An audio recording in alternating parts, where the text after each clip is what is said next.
At this time, turn your attention to the sidelines where we introduce tonight's cheerleaders. First across the way, we welcome the Alvin High School varsity cheerleaders. The Alvin Yellow Jacket varsity cheerleaders are under the direction of Stephanie Tillery and Fawn Mills. And now introducing your 2025-26 Alvin Yellow Jacket varsity cheerleaders. Sophomore, Emily Garrison. Sophomore, Abigail Tillery. Sophomore, Zoe Arbora.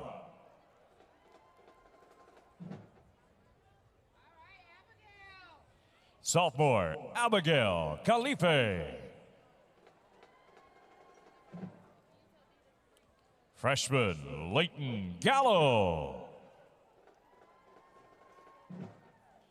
Sophomore, Lilife Lopez. Sophomore, Jocelyn Barrios. Freshman, Ellison Taylor. Sophomore, Anaya Neto. Junior, Melissa Figueroa. Senior, Riley Mill. Junior, Berkeley Scott. Sophomore, Landry Thurston. Sophomore, two-time All-American, Bryn Nestra. Junior, two-time All-American, Alyssa Mill. And don't forget the beloved mascot, Sting. Please put your hands together once again for your 2025-26 Alvin Yellow Jacket varsity cheerleaders.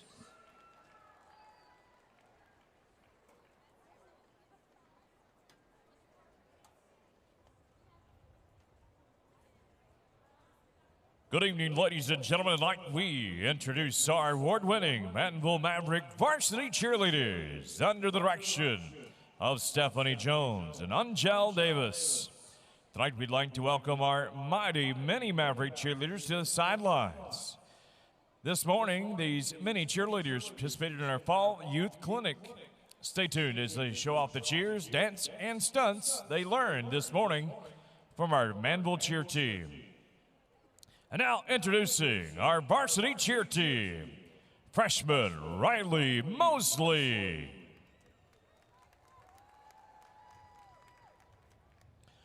Sophomore, NCAA two-time All-American, Ariana Roberts. Sophomore, NCAA two-time All-American and social officer, Kaylee Renfro. Junior, Chelsea Evans. Junior All-American and social media manager, Raquel James. Junior, Natalia Ramos. Senior, Aiden Amal. Senior Spirit Officer, Ariel Jones.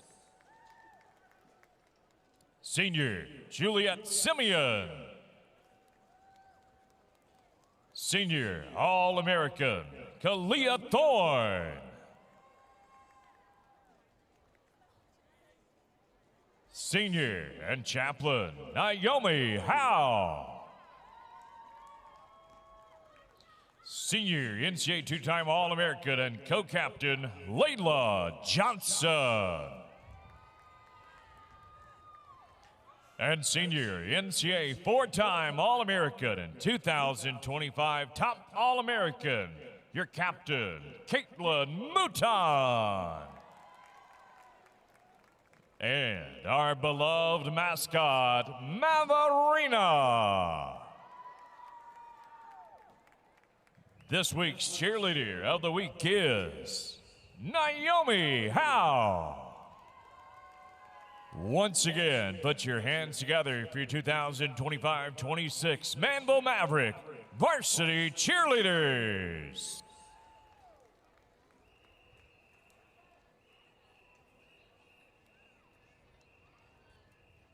Making their way to midfield here tonight will be representatives from Manville High School and Alvin High School. An expression of the intent of everyone here tonight, these students will greet one another and represent the spirit of fair play, taking part in the Good Sportsmanship League.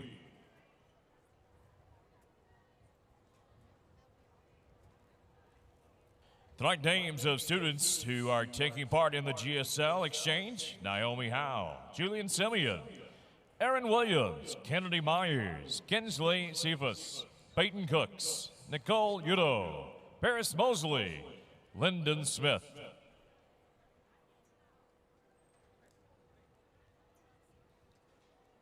And now, ladies and gentlemen, please turn your attention to the video board for a message from our Superintendent, Carol Nelson.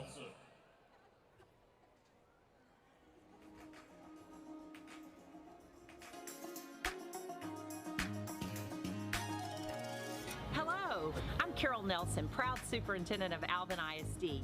Welcome to Freedom Field. For 100 years, Alvin ISD has built champions on the field, in the classroom, and in life. As we celebrate a century of excellence, we remember the true victory lies not just in the score, but in how we play the game. Every contest is more than a competition. It's a classroom, a place to learn resilience, respect, and responsibility. Let's honor our legacy with integrity, compete with heart, and always remember sportsmanship is the mark of a true champion. Thank you for coming this evening to support our students, and may you have safe travels headed home. Here's to 100 years and the next 100 to come.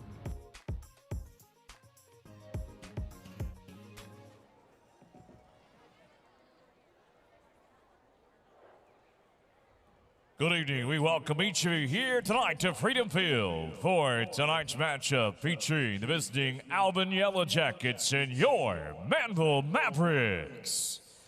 Tonight's game will be conducted according to the rules and regulations of the University Interscholastic League. Regardless of the outcome of tonight's game, all the players you will witness on field are winners and have made great sacrifice in order to achieve athletic excellence. By your conduct, allow these young people to feel pride in their communities and school, while your sportsmanlike actions may play only a small part in the outcome of tonight's game. It does play a greater role in continuing to encourage competitive athletics.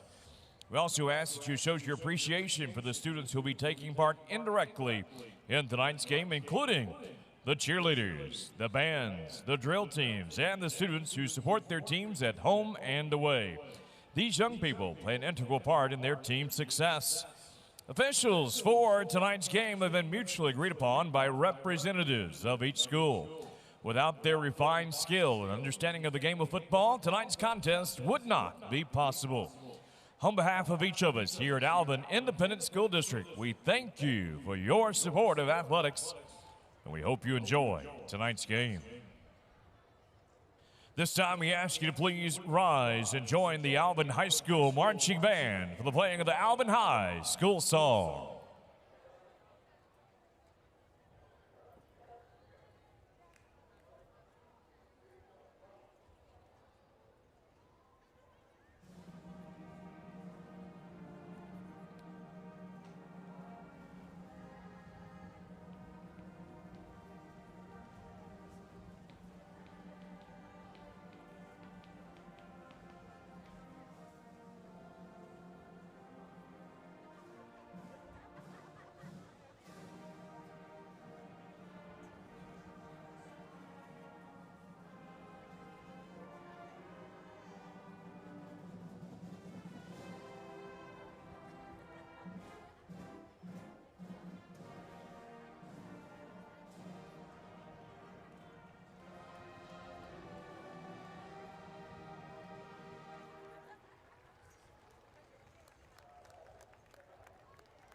Now remain standing and join with your Manville Maverick Marching Band for playing the Manville High School Song.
And now we wait for the teams to make their entry onto the field.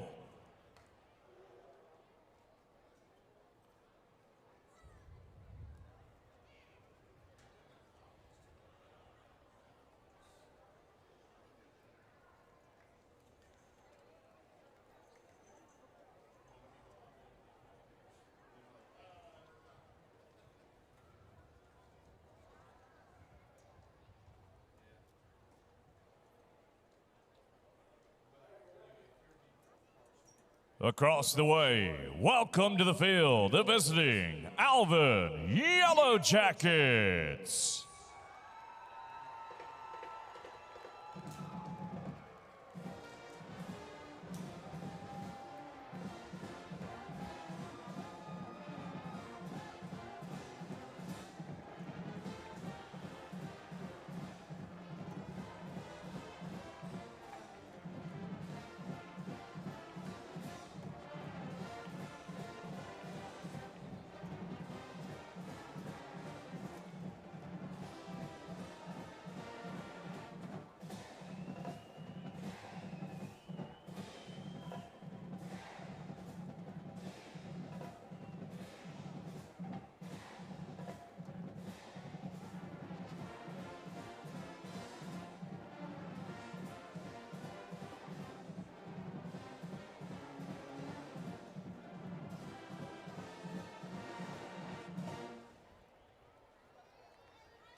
Ladies and gentlemen, if you are a first responder, a former or active member of our nation's armed forces, will you please rise at this time so your service and sacrifice can be truly honored?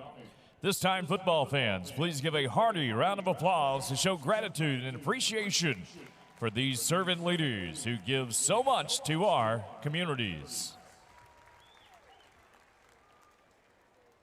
Thank you. And now, ladies and gentlemen, let us turn our attention to the video board for a message from our student athletes.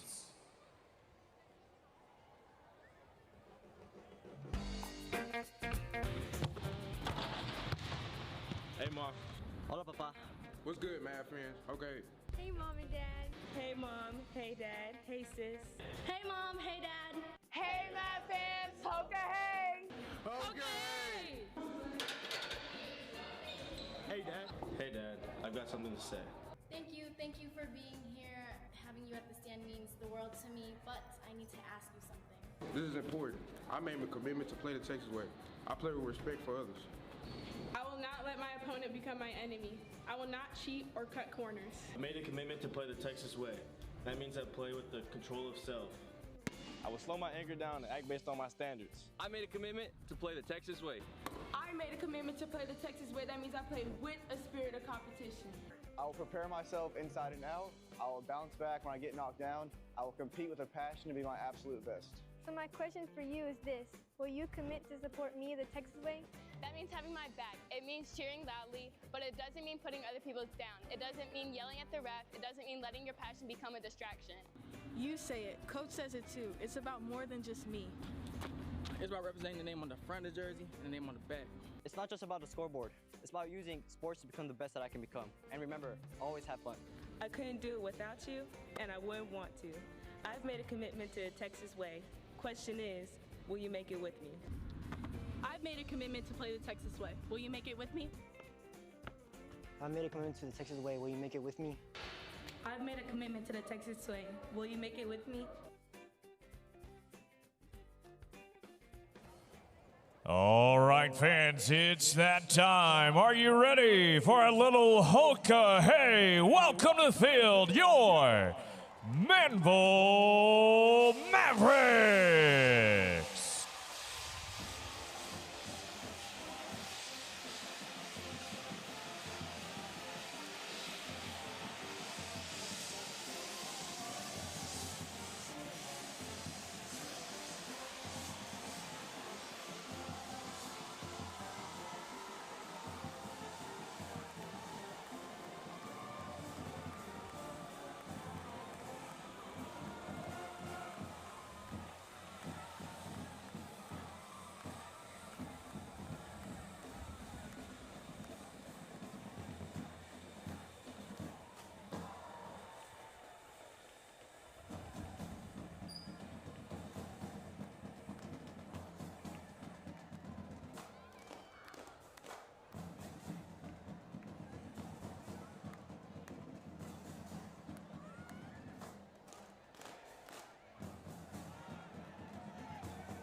Ladies and gentlemen, at this time, please join us in a moment of silence in the spirit of tonight's competition.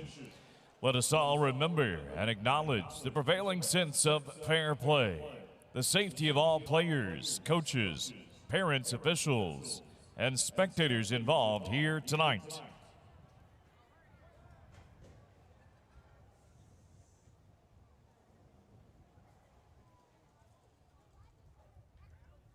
Thank you. This time we ask you to please rise and remove your hats as we take this opportunity to honor America, along with the brave men and women who serve to protect our freedoms both at home and around the world. Tonight, our national anthem will be performed by the Manville High School Choir.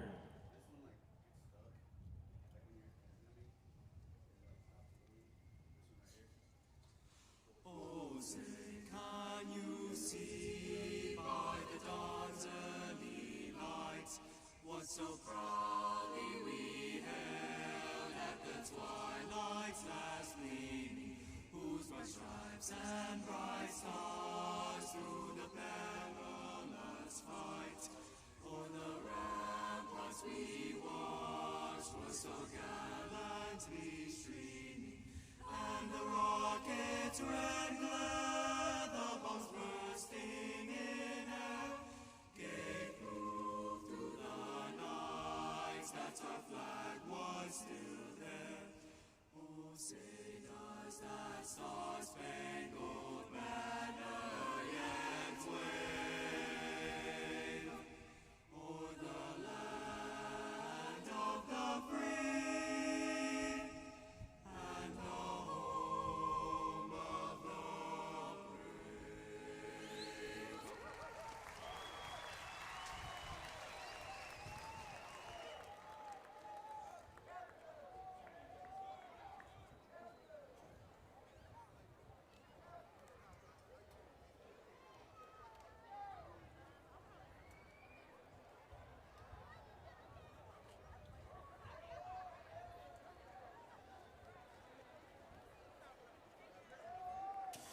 Hello, everyone, and welcome into Freedom Field for tonight's District 22 6A matchup between two Alvin ISD schools, the Alvin Yellow Jackets and the Manville Mavericks. I'm Evan Geiger. With me on the call tonight is Coach Randy Wiley. Coach, how are you? I'm great, making the long trip from the north side of town.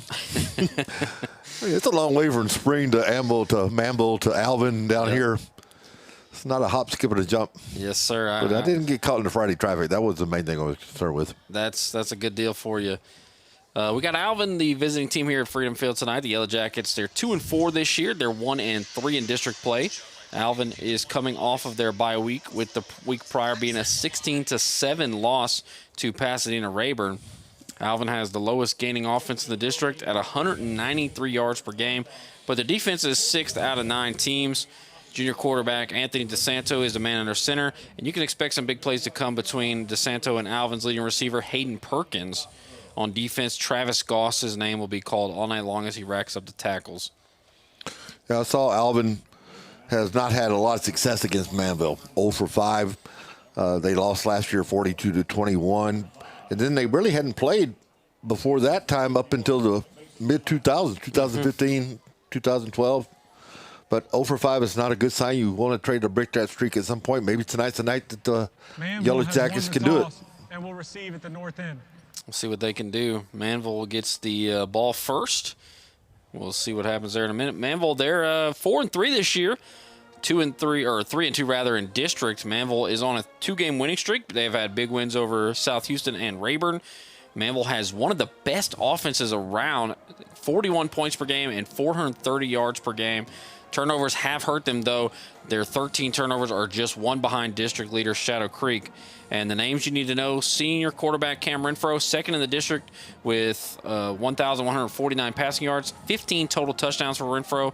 And then you're going to see a trio of backs. Eric Mosley has 10 yards per carry, Kenneth Malone-Hayes and Zayden Brown as well.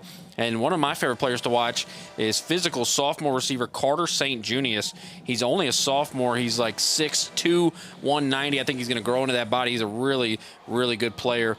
My favorite player to watch on defense for Manville is Samuel Weary. He's forced 5 turnovers this year. Both those names stood out when I was watching some tape earlier in the week. That sophomore receiver they got, he is a legit stud. I believe even the mayor, Dan Davis of Manville, was posting about him the other day. So here's the opening kickoff.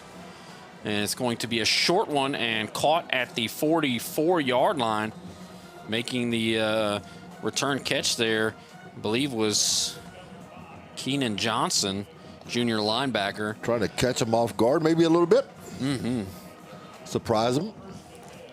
Sometimes you got to do what you got to do. I think Manville has a lot of speed, and I don't know that Alvin can match that speed at some fronts, and so maybe anytime they have an opportunity to prevent a big play, they're going to take it. But it's going to be tough. We'll see what the Manville offense does here. Cam Renfro has Zayden Brown on his right hip, who we mentioned will get some work. Going to shift the tight end over. Shotgun snap, and Renfro's looking to pass early And firing deep, has a man, and it is just beyond the reach of Carter St. Junius. The guy you just talked about. St. Junius, the roster says he's 6'3", 180, and he's only a sophomore. They get bigger every year. Mm-hmm. I was talking to a coach, a friend of mine, a couple weeks ago. He's like, you know, back in the day, I was like, yeah, back in the day, they weren't this big. 2nd down and 10. They're going to hand it off. No, Renfro keeping himself running forward, and he's going to drag a Yellow Jacket near the first down marker. Looks like a gain of 10 and a first down. Renfro not only can hurt you with his arm, he can hurt you on the ground too. Call it 3rd and short, and they're going to go with a screen pass here, and a little bit of a block there, and a first down. The completion made to Tony Edmondson. And a first down, the ball spotted at the 39. Edmondson, 6-foot senior. Carter St. Junius, 6'3", 180. You got to imagine he grows an inch or two, puts on a little bit of weight, keeps that speed. Gets in the weight room. That's a monster waiting to happen. Senior year might be one of the best in the Houston area. Substitution on the defense, 12 men on the field. That penalty is declined. First down, man. You can't play with 12 unless you're an A&M, and then you got the 12th man. But just saying. Ball at the 39, 1st and 10. Manville already in Yellow Jacket territory, and here's a flag. Uh-oh. Couple of yellow hankies early. Ball start. Offense number 13. 5-yard penalty. First down. That's Edmondson, the guy that just made the big catch a while ago. Mm-hmm. Ball gets moved back to the 44. You hear from Jonathan Sanford.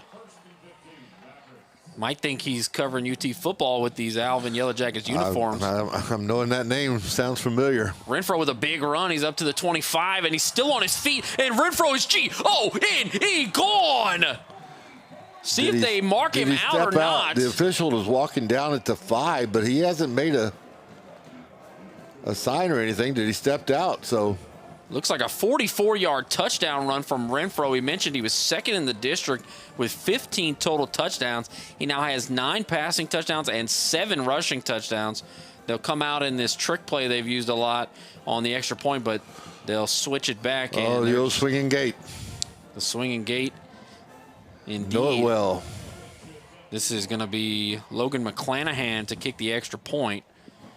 Kick is up, and it is good. 7-0 Manville with 10:59 to go, 1 minute and 1 second off the clock. Here's that big 44-yard run, breaking a tackle near the line of scrimmage and just turning on the Jets as he tiptoes the sidelines. Cam Renfro took it to the house and put Manville on top first.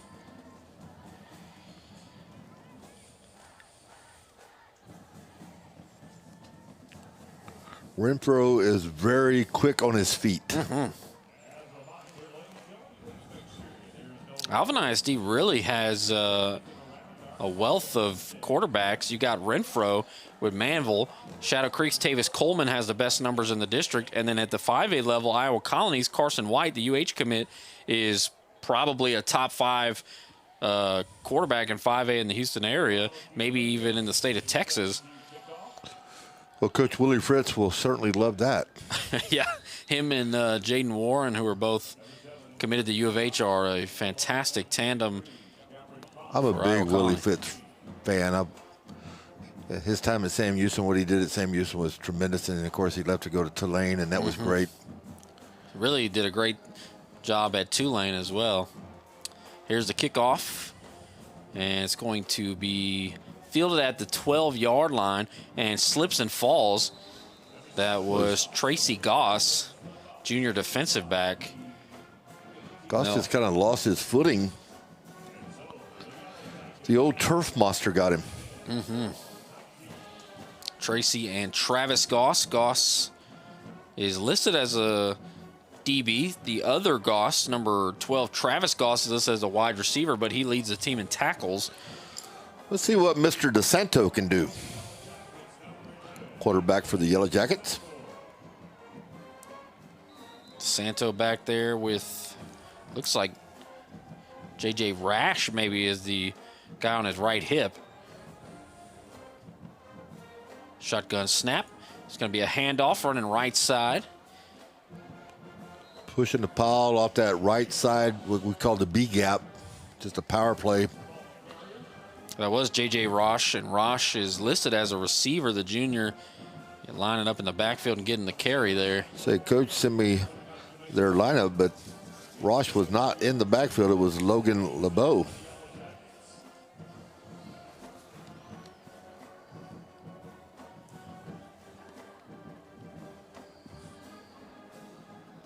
Shotgun snap again, and this time it's a handoff again, going left side and nowhere to go. There to cut him down, I believe, was Sam Weary, who's one of my favorite players to watch this year on defense. Weary's one of the leading tacklers for the Yellow Jackets. Weary just blows that play up. So JJ getting some carries. You will kind of wonder what's going on with LeBeau.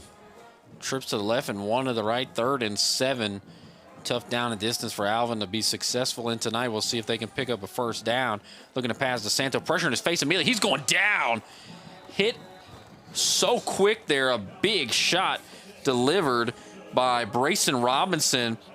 That is a sophomore defensive end at 6'4", 200 pounds. He can bring a load. He has got some size and some speed. Robinson just absolutely ruined that play coming off the edge. One up. Unblocked. Now the problem is you putting your punter back in your own end zone, and there's a lot of bad things that can happen back there. Carnell James is at the 47 of Alvin to try to receive this punt. So not much offense for the Yellow Jackets to start that opening drive with. A line drive, and James will field it on a bounce at the 45 of Manville. Oh, man, what a move there. A flag comes flying in. This might come back, but James is going down the left sideline and tackled at the 30. My guess is it'll be a blocking foul. Probably blocking the back. That's the big one that you have to worry about. James made a nasty move, though. So Rosh only got one carry with any positive yards. The last time I saw Alvin LeBeau was the starting running back, had the best numbers, but he didn't come in until later. Block in the back, number 6 of the receiving team. 10 yards from the spot of the foul. First down, Manville. That penalty really hurts.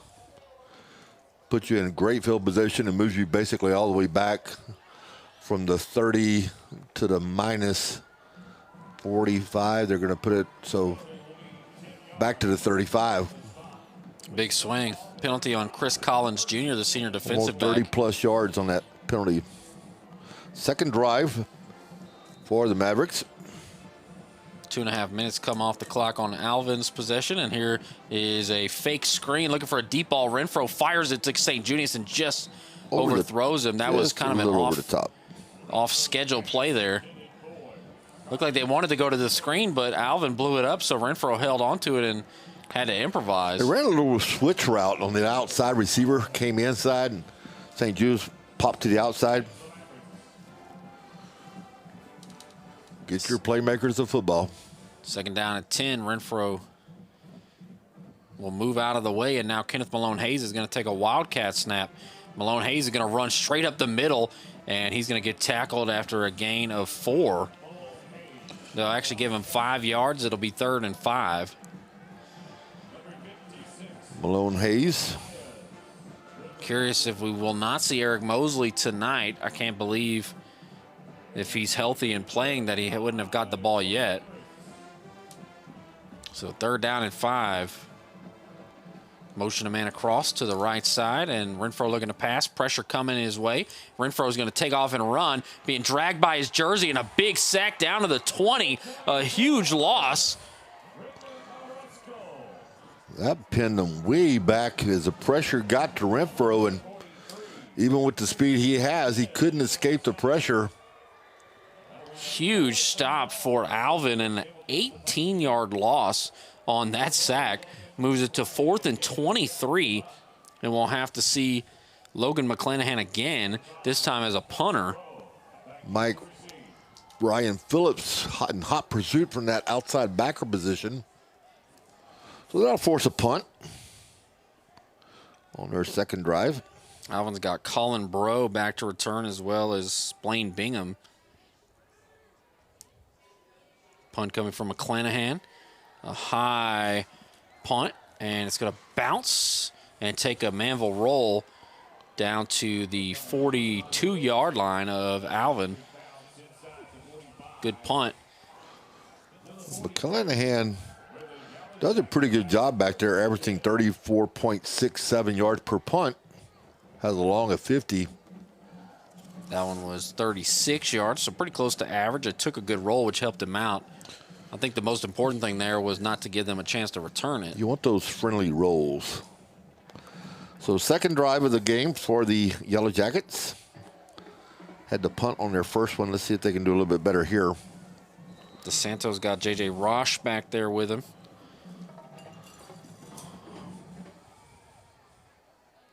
Shotgun snap. And it's going to be a handoff to Rosh going left side, trying to get around the edge, and he gets tackled for a loss. Cost him a couple of yards. Give Emery Maxey the credit. Robinson blew that play up. He had to cut it back inside. And of course, Emery Maxey was there. So it's going to be second down and 12. I say they've struggled. Alvin has struggled on offense pretty much all season long. DeSanto, 45% completion ratio, 7 interceptions. Just 4 touchdowns for DeSanto passing. It's going to be a pass here, and Weary nearly got a handle, but the pass was complete. Catch made there by Clayton Gertis, junior receiver and defensive back, and they move the chains. Good play. Caught him on the inside seam route and all the way down to the 47, so enough for the first down. Give him, what, 11, 12 on that catch? Got enough. Alvin in Manville territory. First completion for DeSanto. It's only had a couple of tries. Hand off to Rosh going right side. Rosh near the line of scrimmage before he's hit. Tackled, looked like by Cornell James. I don't think he made any yards that time. No gain. He's had one gain of 4 and then a loss of 2, so it's at a +2 right now. We've yet to see LeBeau in the game, who we mentioned we thought was going to be their leading guy. He's their #1 rusher statistically. Canellis, number 20, also one of the running backs for the Yellow Jackets. Hand off to Rosh again. This time a little bit more doing there. And Rosh keeps his footing near the first down marker. Looks like a gain of 11. They'll give him 10 exactly, in fact, and it's a first down. Nice cutback move to cut back to the inside of the field as he took it on the left side or right side and then cut back left. Feed Rosh up the middle, and he keeps his legs churning and picks up a good bit more. Jeremiah Lewis, the left tackle, helped free him up a little bit. Now going to a hurry up. Alvin trying to go quick. Ball's at the 32 of Manville. So it'll be a handoff again to Rosh. Rosh keeps his footing, picks up 2. Dragging a defender with him, and now it's going to be 3rd and 3. They need to get to the 27. Ball's at the 30. So a couple of first downs in this series, Evan, for the Yellow Jackets, moving the ball. Much better looking drive. I think the 18-yard sack from Manville on 3rd and 5 really hurt him. Gave Alvin a little bit of momentum here. See if they can pick up another first down on 3rd and 3, likely 4-down territory, barring anything too crazy. And a handoff left side, and he runs right into a wall, but he gets a yard. Be 4th down and 2. They ran a slot back across the formation, kind of like we used to call a counter tray. And number 10, that would be Anthony DeSoto with the fake. Then handed it off to Rosh, and Ross able to get just a couple, so now a 4th down and, 2 yards? A long 2. Rosh has got a ton of work. We'll see if they feed him again, if they try to maybe get it to Hayden Perkins. It's the call here on 4th down and 2. Shotgun snap, and it's going to be keeper DeSanto, and he is not going to pick it up. lost a yard, and it's a turnover on downs. Manville was all over it, and I believe that was Sam Weary in there. Weary once again. Weary came into the ball game 45 tackles, 22 solo, 23 assists, and 8 tackles for loss. Kevin Tatum was in there as well, the junior defensive lineman. Both of them there to. So we call that a Todd. Turnover on downs without the extra O. Manville will take over at the 30, their own 30. Tight set. Third possession. It's going to be a handoff to Kenneth Malone Hayes. Picks up about 6 yards. Looking for Mosley. I don't see him. My guess is he's somewhere in street clothes. You know, looking down on the sidelines, I don't see a number. I'm looking for a number 5. Yeah. Looking to pass, or no, that was a handoff. Renfro faked it, and they got a couple more. So went from the 36. They mark him at, 38? Hayes getting his share of carries early on. The line judge is not lined up with the ball. The ball's at the 39. The line judge is at the 38. There we go. 3rd and 1. Renfro going to fire a little screen there. He's got some good blocking. He's going to go down the left sideline and drag a tackler up to the 44 of Alvin. And that's Tolbert. Second completion for Renfro.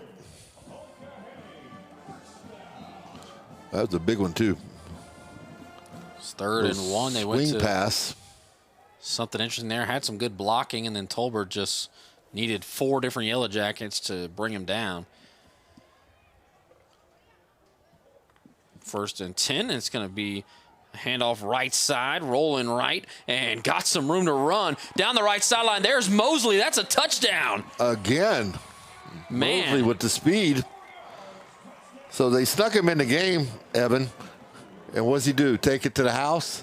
He was averaging 10 yards a carry, and that's his first touch of the game. He gets a 44-yard touchdown, and that's, what, 2 44-yard touchdowns? 49-44. 49 and 44. You're close. Mosley with no carries, all of a sudden he pops in the game, and boom. He has been the most dynamic. Guess he was resting. Back. I didn't even see him on the sideline. This time Renfro's going to go for 2. I didn't see him coming to the game. Going left side. A flag flies. He got near the line. I don't know if he's going to get in, but the flag will certainly change the outcome. We'll see what happens here with the flag.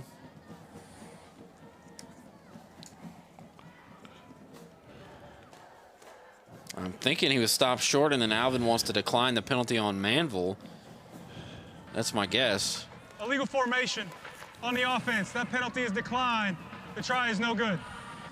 13-0 here with 1:39 to go. A 44-yard touchdown run from Mosley. We'll take a break here on the Alvin Sports Network and Legacy Sports Network.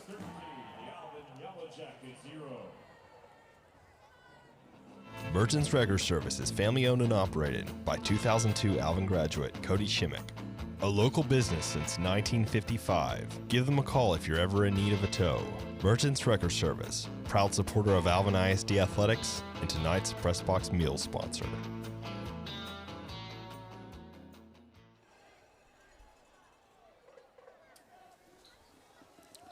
$13-0 Manville, 1:39 to go in the first.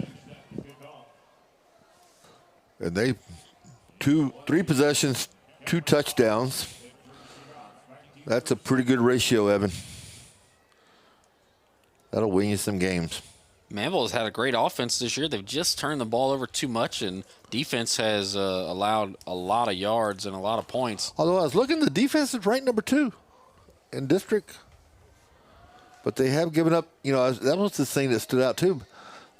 Statistically, defensively, they're both pretty even killed as far as the amount of yards given up, both in the pass and the run.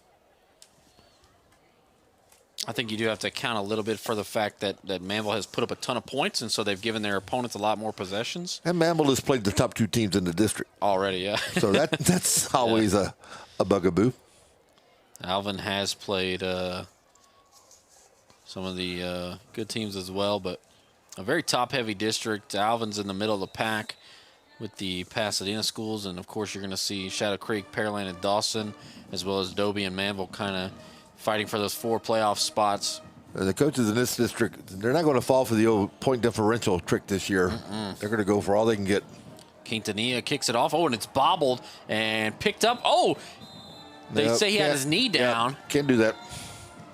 Once the knee hits, that trick doesn't work. Little jawing there between the returner, Tracy Goss, and it looked like Brayson Robinson, or one of the Manville players, gave him a lick at the end of that return. And the flag is definitely going to be delay of game. That'll cost him some yards. Beautiful facility here. Personal foul, late hit, kicking team number 28. Oh, wow. 15-yard penalty, first down. Oh. It went on Jaden Thompson, number 28. Did not see that coming. It looked like the flag came before that hit ever happened. Right. That's so what I was looking interesting. at. I thought it was going to be delay of game on Coach returner. Coach Martin down there saying, this is what happened. He's still pointing. Yeah, I don't think he liked the call. Official tell him to stand back. He said, Coach Martin going to do it again. Still talking. I understand. I feel like the flag came before the hit. I think Coach Martin's right. So first down and 10. Alvin starts at the 30-yard line. Got bailed out after snafu on the kick return. DeSanto looking to pass. DeSanto fires it, and Weary nearly picked it off. Weary. I've watched Weary a couple times this year. I feel like he has a magnet to the ball. This kid always seems to find it. Got 7 tackles for loss, well, now 8, and 1 interception thus far. He had back-to-back drives against Barbers Hill where he batted a ball in the air and it got picked off. One of them he picked off himself. The other was big number 99, Amir Bowers, with the pick. He also forced 2 fumbles and recovered 1. So second down to 10, start where they started. And it's going to be there's Weary nearly getting a sack. Now it's flipped out there and almost caught. Weary once again blowing the play up, and that's Darion Cannon, the sophomore tight end, the intended receiver there. DeSanto did a nice job of avoiding the pressure.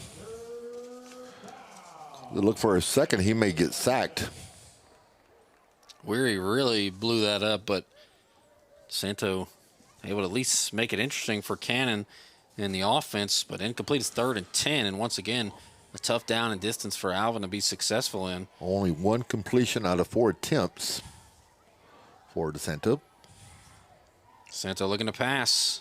Got a little bit of time now. He's got to try to avoid pressure, and he is going to be sacked. Couple of Mavericks back there in the backfield. Looked like Kevin Tatum got his hands on him first, and a big loss. They'll mark it all the way back to the 17, it looks like. Tatum, a 6'3", 200-pound junior. When he gets a hand on you, you're going to go down. I don't think anybody else touched him. It looks like mostly Tatum gets credit for that sack. So nearing the end of the first quarter, we'll see a punt here from Enrique Garza. Second punt for the Yellow Jackets. Garza averaging 34.67 as well. Low snap. Is he going to get it away? He does, but barely. And he's going to take an Alvin roll. And now, I don't know. The ball was touched. Manville might have touched that, and Alvin might get it back. They might get a break, and it looks like the official. That is not a mistake you can make. No, you don't want to make those mistakes. That's where you holler, Peter, Peter, Peter, which means get away from it. If Manville touched that, Alvin has the ball and the possession and a new life. All 5 out of 6 crewmen are talking, and they're going to give Alvin the football. Wow. So a costly mistake. There's 14 seconds left in the first quarter, and Alvin had a low snap and just barely got the kick off. It was not a good punt. And then it took a great Alvin roll. It landed at about the 15-yard line and rolled all the way up to the 38 before it was touched by a Maverick.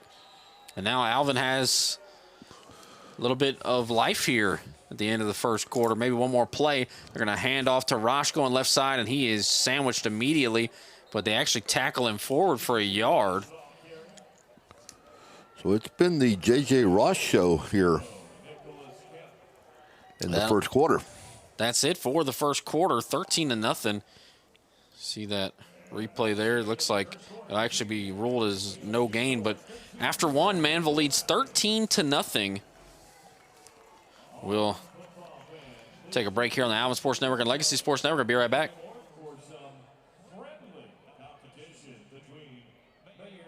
Training for real people. That's Alvin Community College. Hands-on programs preparing you for high-value careers so you can unlock opportunities and write your own story. Everything you need, nothing you don't. Just the skills you require for the job that requires you. Start your journey at alvincollege.edu and step into your future today with ACC.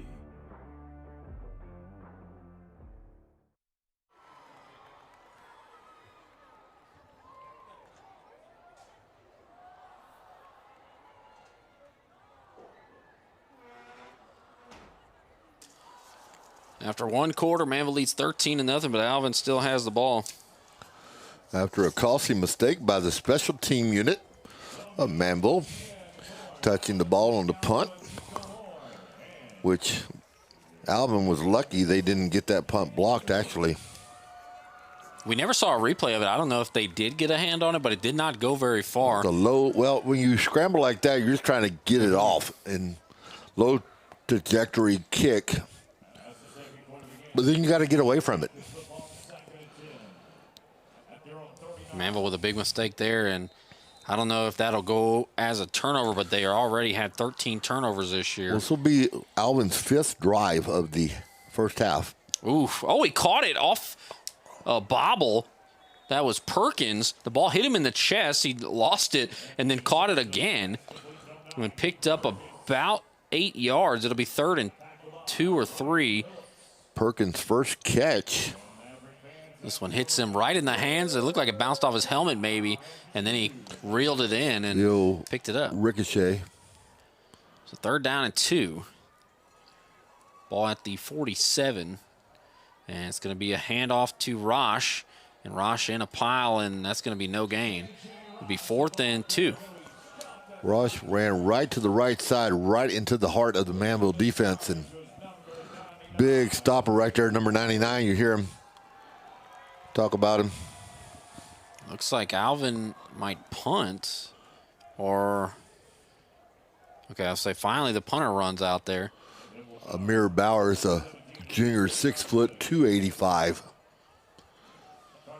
We call that a pretty good sized individual. Be a good time for a fake maybe for Alvin. 4th and 2. We'll see if they try it or if Manville's privy to it.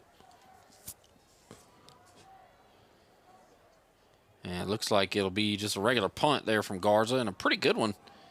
Caught by James at the 16-yard line. James going to go left side. James getting around the edge. James up to the 30. James still on his feet. James still on his feet. Tiptoeing down the sideline, reverses field, and Cornell James is G-O-N-E, gone.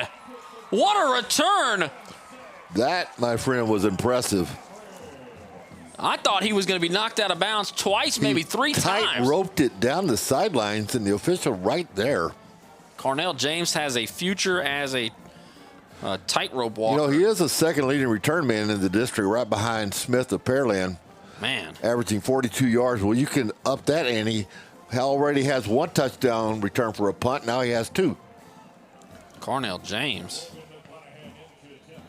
Alvin ISD has another really good couple of returns, a die, and Stewart from Shadow Creek. Stewart, the UT commit, is here's the extra point from McClanahan, makes it 20-0. How far was that? That's his new long. I want to say 84 yards. I think it was caught at the 16-yard line. What a return there from Cornell James. Here's the replay. Looks like he catches it right there at the 16, gets around the edge. Thought he was going to go out there. Thought he was going to go out there. He just kept his footing, and a fantastic return. And once he cut it upfield, there was no way Garza was going to get him. How about Cornell James? Just underway in quarter number 2. Fantastic job by the Alvin ISD Alvin Sports Network crew getting all those great camera angles, always showing those fantastic replays when we have exciting plays like that one. And it's 20-0 with 10:18 to go here in the second quarter. You're right. They do such a good job with their various shots they give you, every angle. I think they use 8 cameras or something like that, maybe even more. Really, really good production as always. Here's the kickoff coming from Ronald Quintanilla, sophomore kicker. They got 3 kickers. They use Quintanilla, Logan McClanahan, and Braden McClanahan. Kick is going to go out of the back of the end zone. Looks like one of the Yellow Jackets. It's only his second touchback on the kickoffs of the season. Looks like Cody Lucido, the senior receiver for Alvin, is down on the far side of the field. Hopefully he's going to be okay. Trainer's out quickly to take a look. For Manville, 3 possessions, 2 touchdowns, and then, of course, the special teams getting in on the act. Anytime you can score in all 3 phases of the ball game, your chances of winning have increased tremendously. Now all the defense needs to do is get in on the act. Man, I don't know. Weary almost had a couple of opportunities. He was close. To make something happen. He was definitely close. Nearly had a pick, nearly had a big sack, but just narrowly avoiding him. So far have the Yellow Jackets, but Alvin will start at the 25. 10:18 to go here in the second quarter. DeSanto is going to hand off and still pushing the pile a little bit there. Looks like somebody took a big shot, but a couple of yards gained there. That's Rosh. The 6th drive for the Yellow Jackets.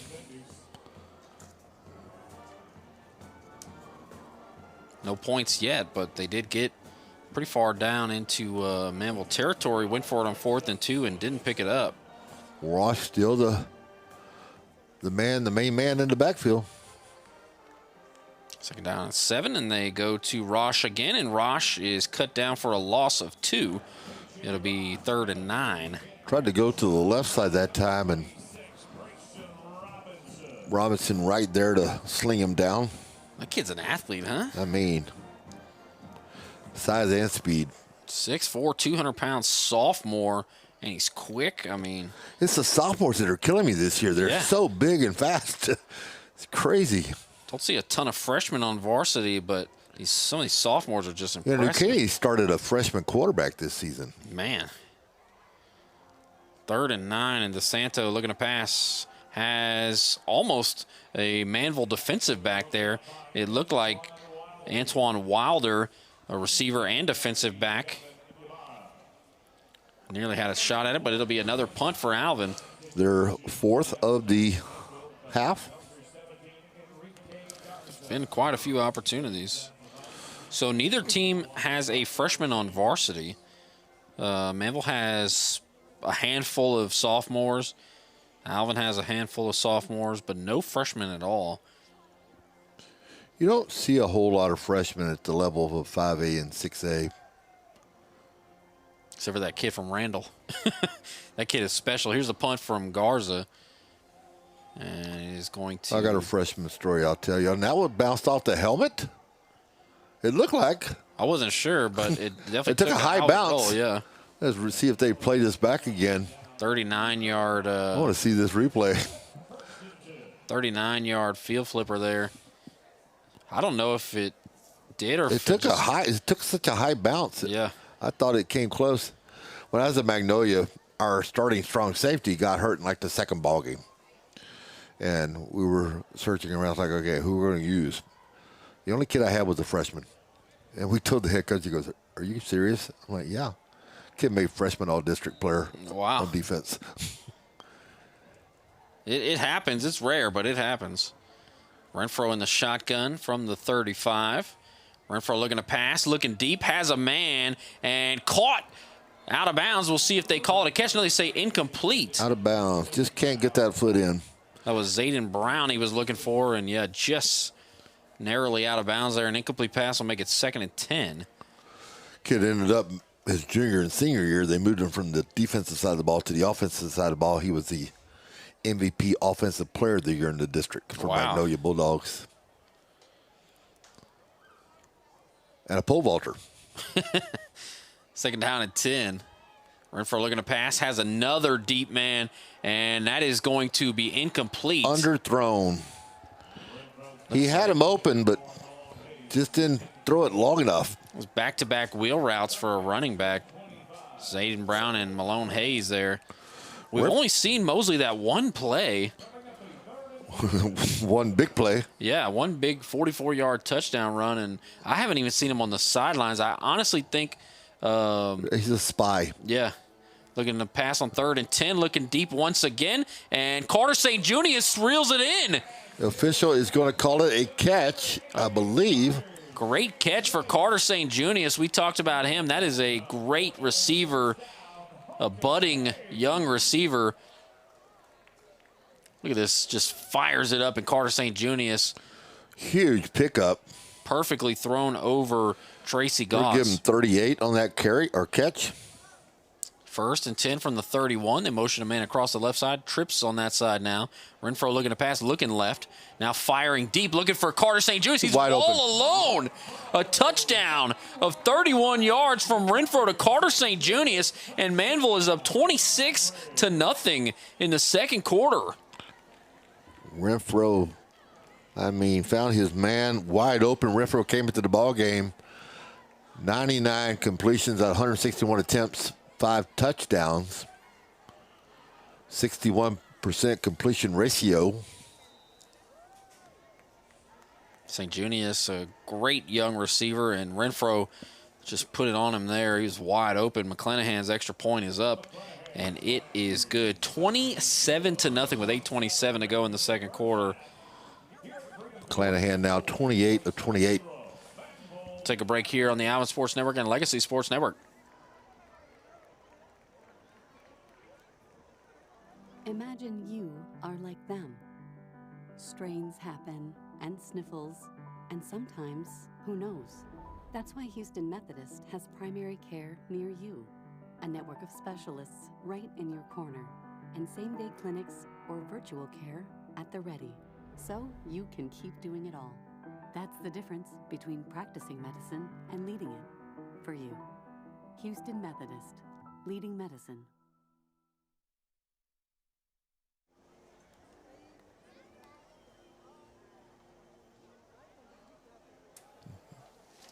$27-0. Manville leads here at Freedom Field. 8:27 left in the first half, and Manville will kick it off again. It's going to be Ronald Quintanilla. They will rotate kickers a little bit here and there, but Quintanilla has handled the kickoff so far. This one will be caught at the 8-yard line, running towards the middle, and going to be cut down around the 23. That was Colin Bro. Mark him right at the 23-yard line. So their 7th drive of the ball game. 4 punts, 1 turnover on downs.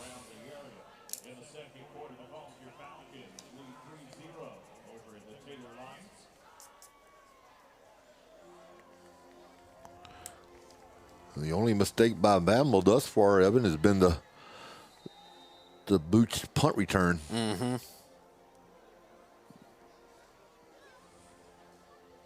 First down and 10 from the 23, looking to pass, and that's batted. And that was Tatum again, but an incomplete pass nonetheless. First pass deflection. Tatum coming in hot and heavy off that right side, or left side actually.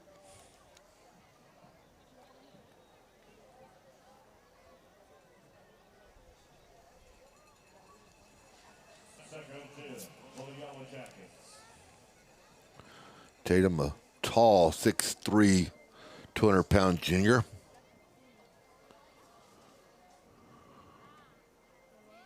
Second down and 10 here for the Yellow Jackets. It's going to be a handoff up the middle.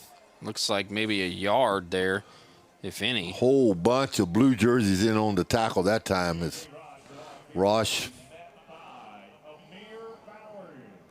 Bowers, that big man up front. Rosh in the second quarter, 3 carries, 1 yard. Lost 1, lost a couple, gained 3. Got no yards on that carry, so 3rd down and 10 for the Jackets. Trips to the left and 1 to the right. Another, not a great down and distance, as he's going to run and pick up maybe 2 before he's walloped, and another punt incoming here. DeSanto running for his life. It's only the 2nd carry for DeSanto, but he had no choice that time. It was a coverage sack. So the punter will come back. He's gotten a lot of work. Yeah. DeSanto had about 2 or 3 seconds, but that was it. That was it. It's not enough time. Defensive secondary did a nice job. You think Garza's going to punt it to James this time? You know, I'm telling him, kick it towards our sidelines. Make him run for it. Make him work for it. See what Garza does here with the punt on 4th down and 8. Looks like he will try to kick it to the Manville sideline, and it will go out around the 43. So it's only an 18-yard net punt, depending on where they spot it. The official keeps running with that hand up. That's the thing the special teams coach doesn't want to see. Yep, 18 Trust me, yards. been there. I was the special teams coach at Magnolia, and that's the one thing you did not want to see when that official would run up the sidelines with his hand up in the air. I would always tell him, hey, you can stop right here. You can stop right here. You're not listening. You can stop right here. 18-yard net punt.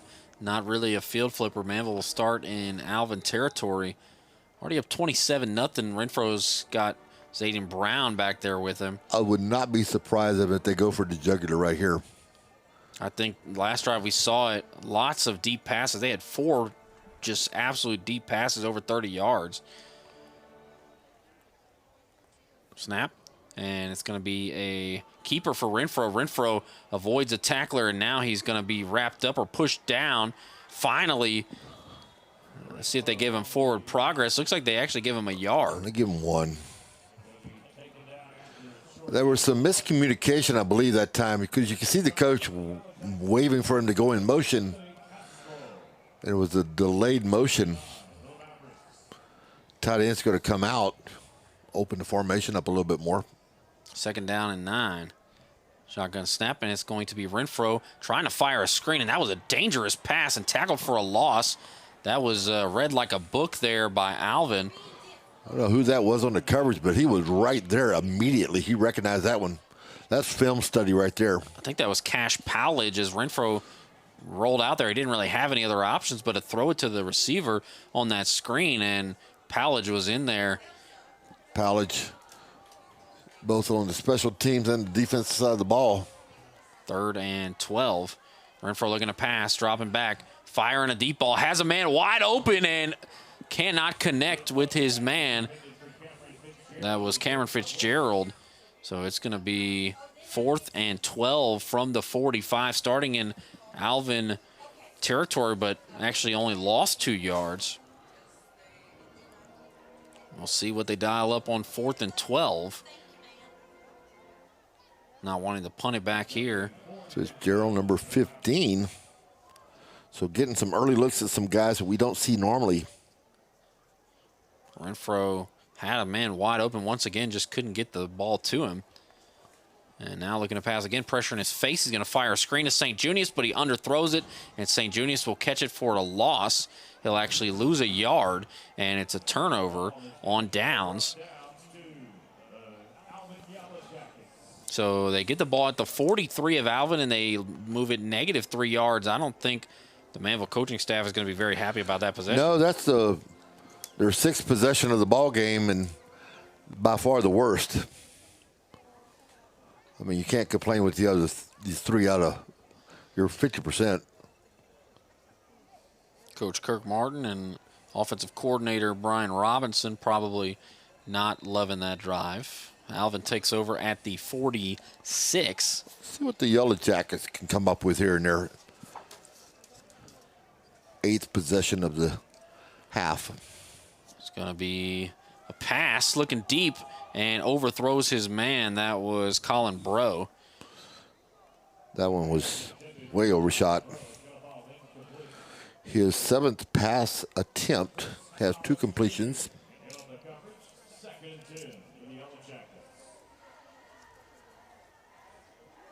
Both teams still with timeouts remaining, 3 apiece.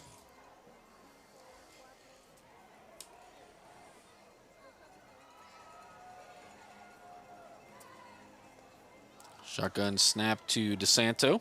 And a low snap. Oh, and Rosh is going to pick it up and lose a couple of yards just falling on it. Be 3rd and 13. That was a miscommunication between the quarterback and your running back. And the missed point, as they say, was not good.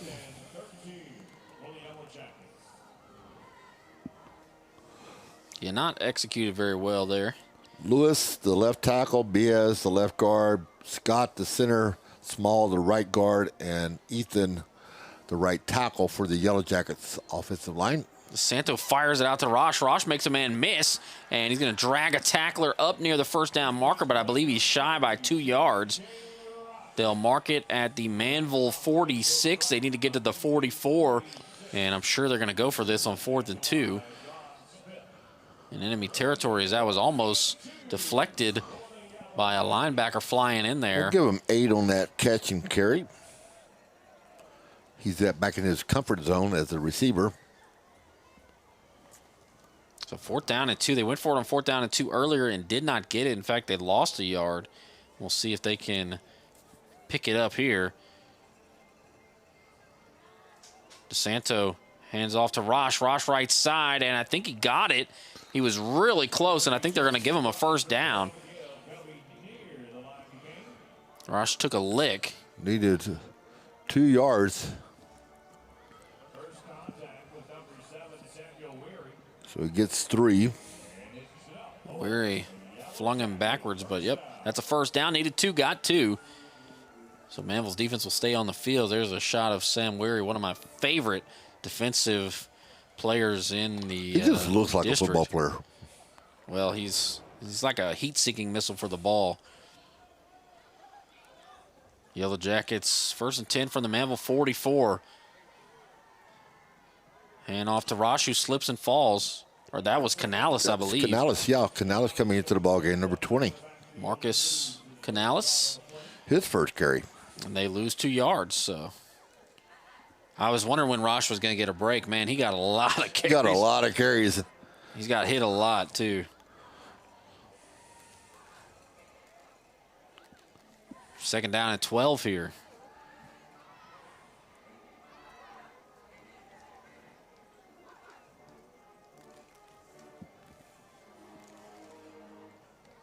Shotgun snap. DeSanto looking to pass. Got a little bit of time. Fires it out there and knocked away. It looked like Antoine Wilder came in there. The intended receiver was Clayton Gertis. Be 3rd and 12.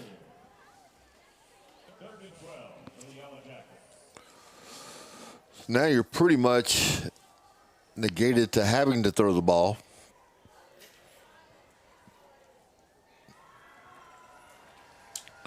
.225 left to go in half number 1. Another 3rd and long. It's been all night for Alvin. Looking to pass again is DeSanto. DeSanto, now he's going to try to take off and run. DeSanto, now he fires it up, and it's picked off by Carnell James, and he runs out of bounds. If Carnell James could have kept his footing, maybe another touchdown for him. But Carnell Greedy James trying to hog the spotlight tonight. Interception for DeSanto, his 8th of the season. Manville takes over with 2:12 to go, probably one play before the 2-minute timeout, and they'll start at their own 28-yard line. That's another thing I haven't gotten used to. new this year. As DeSanto, you see him rolling left and just overthrows his intended receiver, Clayton Gertis, and there was Carnell James. Here's a handoff going right side and a nice run. Keep going. Who's that? That's Malone Hayes. Hayes with a big carry. Mosley was in there on that play but didn't get the ball. Ball was on the 28. Timeout, Manville. Please reset the game clock to 2:03. 2:03. Manville calls a timeout at the 2:03 mark, so they'll have the 2-minute timeout as well after the next play. A 16-yard gain there by Kenneth Malone Hayes. 205, 5'10" junior. They got him with 4 carries thus far, but again, I already warned you, I'm not a stat guy. Trying. Definitely a little bit easier to do when you're not engineering. You ain't lying about that. 2:03 to go here in the second quarter. 27-0 Manville leads, and they have a 1st and 10 at the 44. Mosley's out there with Kenneth Malone Hayes. We'll see if Mosley can get the ball. He's only had it once, a 44-yard touchdown run. He's Zayden Brown is quick. Malone Hayes is a bruiser, but Mosley is really fun to watch carry the ball. We'll see what they do here. It's going to be a carry for Mosley. Mosley just keeps his legs moving and tackled after a gain of 5. So it'll be 2nd down and 5. This is the 2-minute timeout. This is only his 2nd carry. 49 yards on 2 carries and a touchdown. That's not bad. Ball's at the 49, and that is going to be the 2-minute timeout.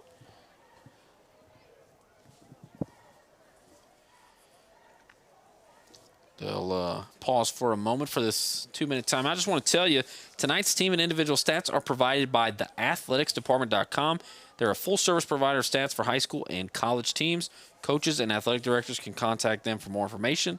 Theathleticsdepartment.com are now signing up basketball, softball, and baseball teams for this school year.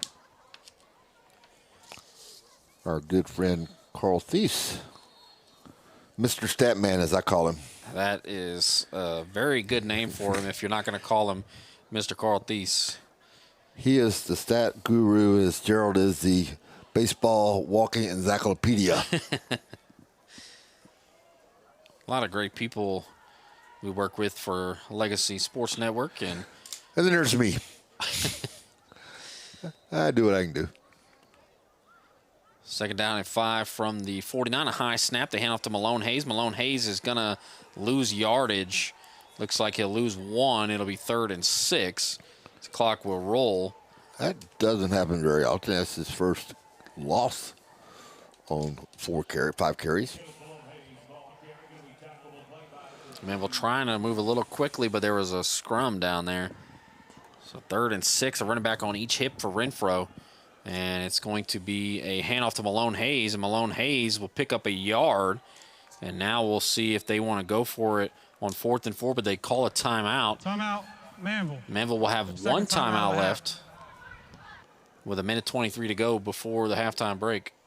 Dawson leading Rayburn 10-0. They're at halftime. We'll take a break here on the Alvin Sports Network and Legacy Sports Network. Be right back. Them with strains and sniffles. That's why Houston Methodist has primary care near you, with a network of specialists and same-day clinics to keep you healthy. That's the difference between practicing medicine and leading it for you. Houston Methodist, leading medicine.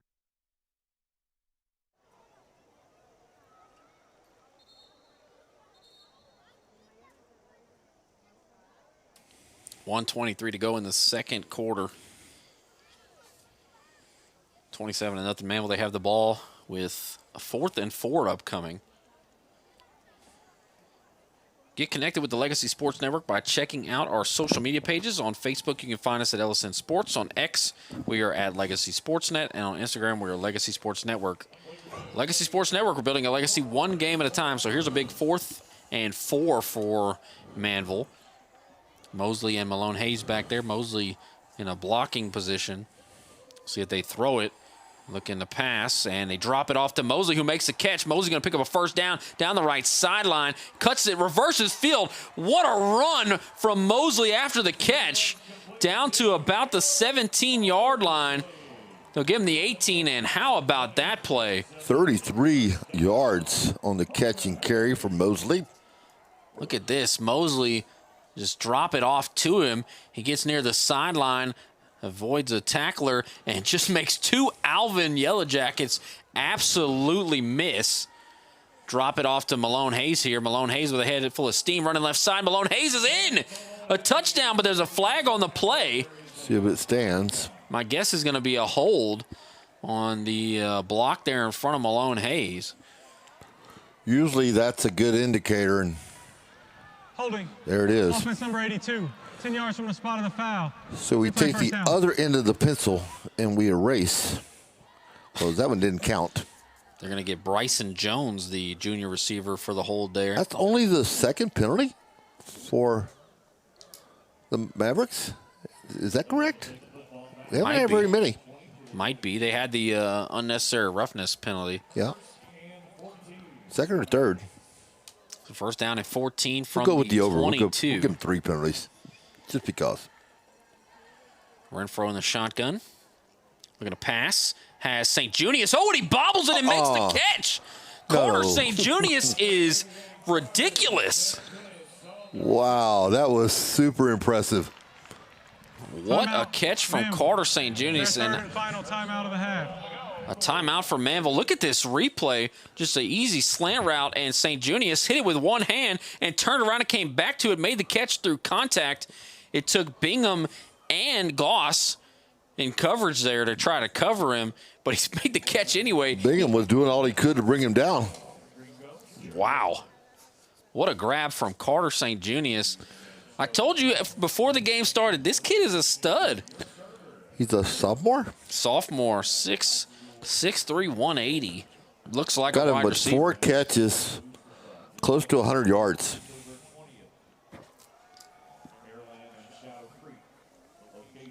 See Tom Lewis there in the shot, my old broadcasting partner, son of Alvin area legend Bill Lewis, and Alvin Community College legend, and used to broadcast with him here a long time ago. Now doing a great job for Alvin High School. Renfro looking to pass. Renfro fires it into the end zone, and that's a touchdown. That is going to be, I think that's Bryson Jones. Yeah, that's Bryson Jones. Bryson Jones, the junior receiver, 5'10", 170 with the grab there. They'll give him an 8-yard touchdown, and it's 33-0. McClanahan to kick the extra point. Renfro to hold for McClanahan. Perfect thus far in the season. Kick was good. 34-0 Manville with 32 seconds left to go before the half. 29 for 29. Pretty good mark. It's hard to get any better than that.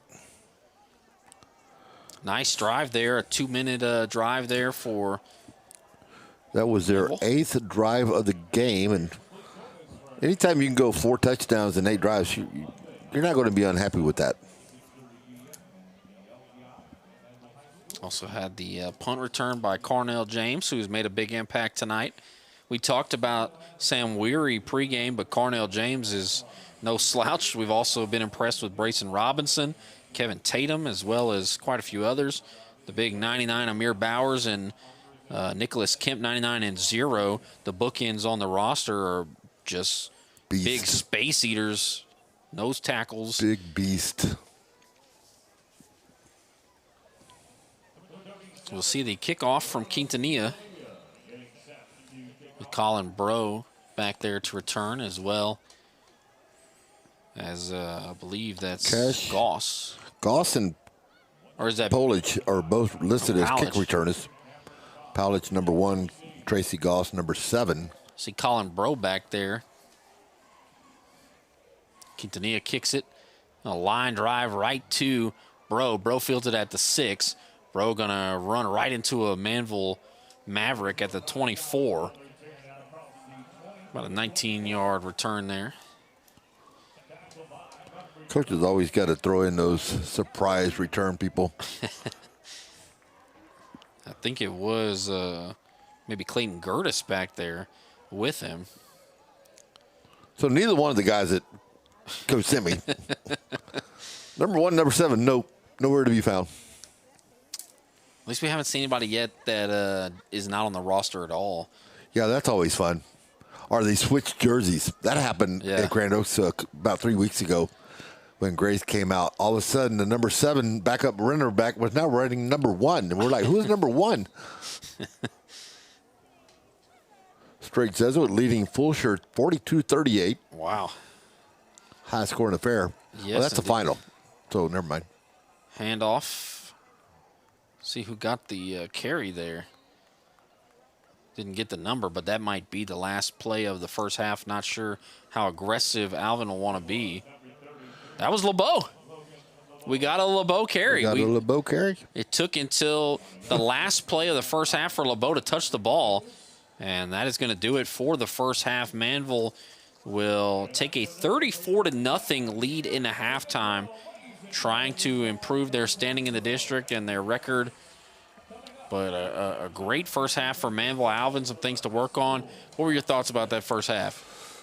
Manville, quick start. I mean, wow, impressive beginning. That's their offense number 2 in the district for a reason, for sure, as they punched that ball.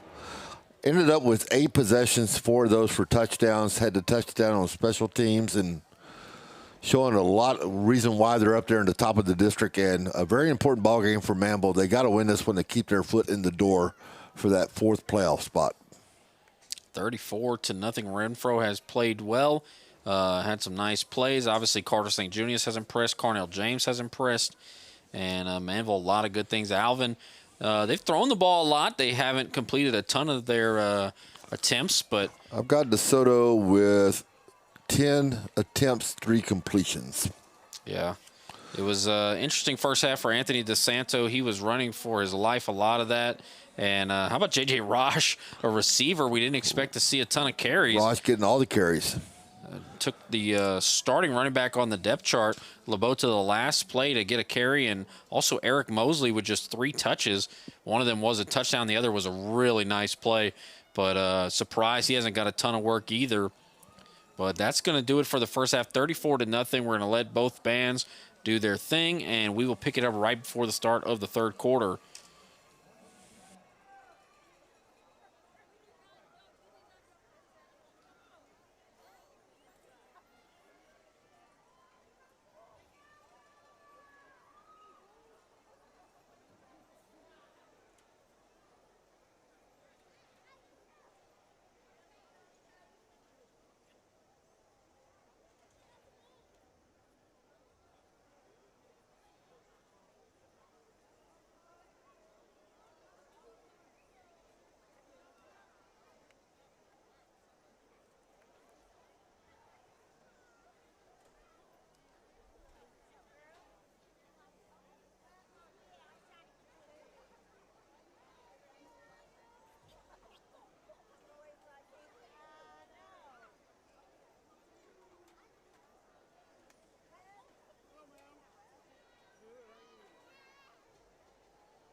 Good evening. Please welcome to the field for your halftime enjoyment, the pride of Manville High School, the Majestics dance team.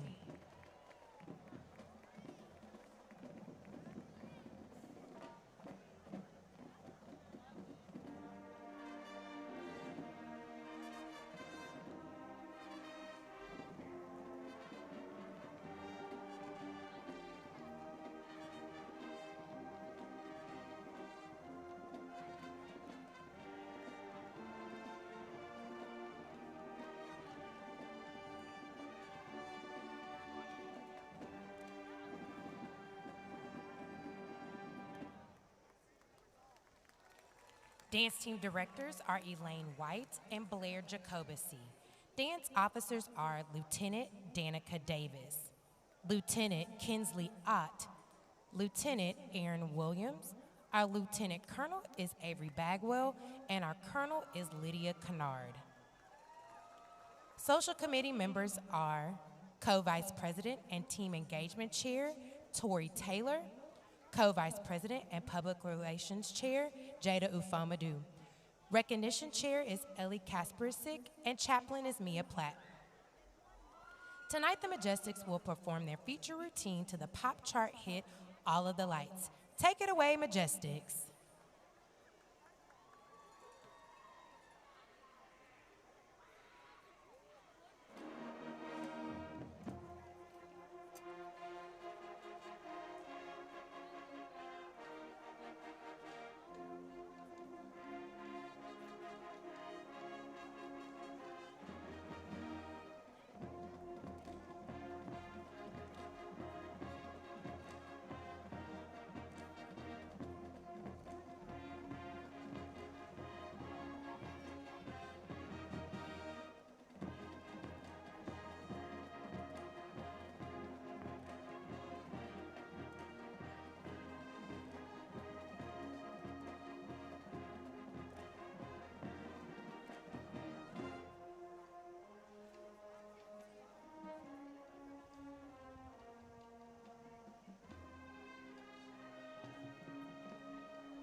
Majestics would like to thank their sponsors, Smart Core Labs, Tuscan Villa Nails, Studio G Dance, and our platinum sponsor is Hillwood Communities.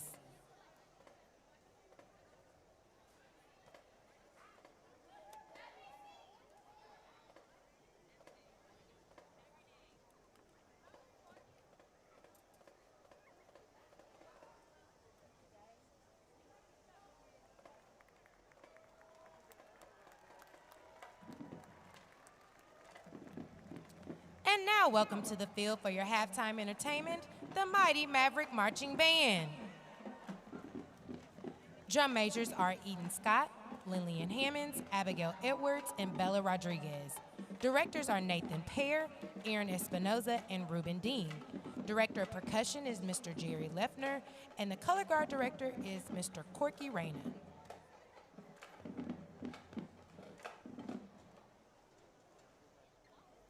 Tonight, the band will be performing the hit song Montero. Take it away, band.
The Mighty Maverick Marching Band just earned their 12th consecutive UIL Sweepstakes Award at the Region 17 Marching Contest, and the directors could not be more proud of their members and their hard work and dedication.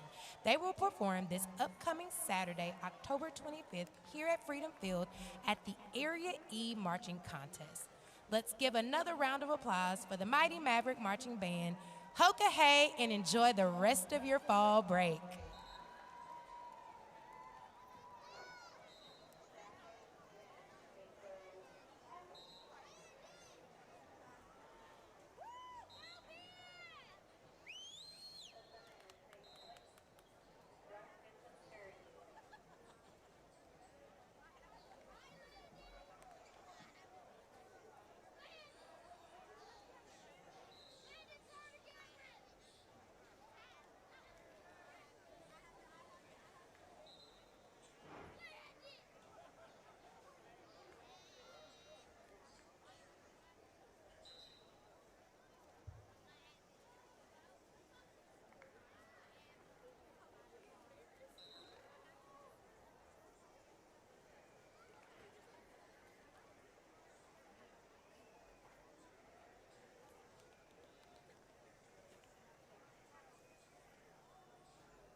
Welcome back to the second half. The visiting Alvin Yellow Jackets.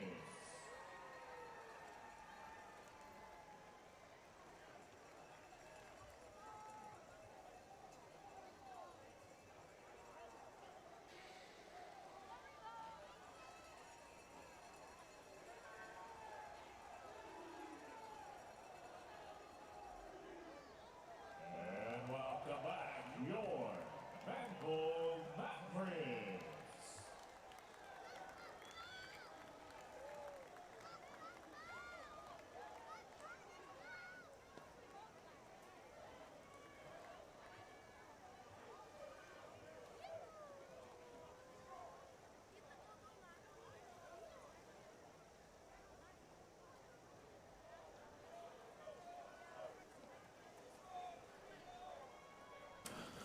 Welcome back into Freedom Field. 34-0 is the score at the half. Manville leading the Yellow Jackets. And we are going to see some football here in just a moment. Anything to look out for, Coach Wiley? I think Manvel's going to put it on cruise control to go through the second half. Renfro looks to be 5 of 10 for 2 touchdowns. St. Junius 4 receptions, approximately 80-something plus yards and a touchdown. Mosley, okay, 2 carries, 49 yards, 1 catch, 33 yards, and a touchdown. Very limited work for Mosley, but he still had a really good first half. Obviously, one of the best players on the field. We did not talk about the fact that last night Pearland defeated Pasadena Memorial 48-0. Shadow Creek Idol. See if we can get some other stats for you. How about this score? Friendswood 57, Pasadena nothing. I saw that earlier. Man. The old Friendswood rising its head. Here is a kickoff, and it's going to be caught at the 4 and running forward. And did the ball come out? I think it was a fumble. I think Manville is going to get the football. Looks like Tracy Goss fumbled it there. Down on and the Manville 30. has it. Wow. Not the start you want if you're a Yellow Jacket fan. Tracy Goss fumbles it, and Manville takes over the 28. Here's another score for you, just real quick getting these in. Angleton 67, Kingwood Park 13. Angleton just right down the road from where we are right now at Freedom Field, maybe 15, 20 minutes, and a big win for them. They're having a nice season. Well, we travel up to the north side, my side of the woods. The Highlanders are leading College Park 21-7 at halftime. Kind of a surprise there. Renfro hands off to Zayden Brown running left side. Zayden Brown gets around the edge. Zayden Brown just shoves off Goss, and he's shoved out of bounds. No flag. Thought we may see a flag. Goss tried to flex on Zayden Brown after a big run and push out of bounds, and the officials shoved Goss away. It was Trace Martinez on the tackle out of bounds. See Travis Goss pushing him late there and then try to stand over him. This is going to go to Mosley. Mosley breaking a tackle. Mosley adjusting field. Mosley impossible to bring down. It took 6 Yellow Jackets. He actually lost a yard, and that's one of the best negative. He went about 8 yards for a -1.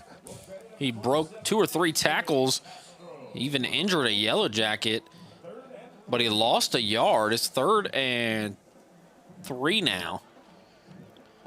Mosley is such a good player coming over from Iowa Colony, part of that really good Iowa Colony team last year that lost only twice, both times to Richmond Randall, the defending champions, the champions last year during that season. We'll see what Manville does here on 3rd and 3. It's going to go to Malone Hayes right up the middle. Malone Hayes just keeping the legs moving, and he's going to pick up the first down. Needed 3, got 4.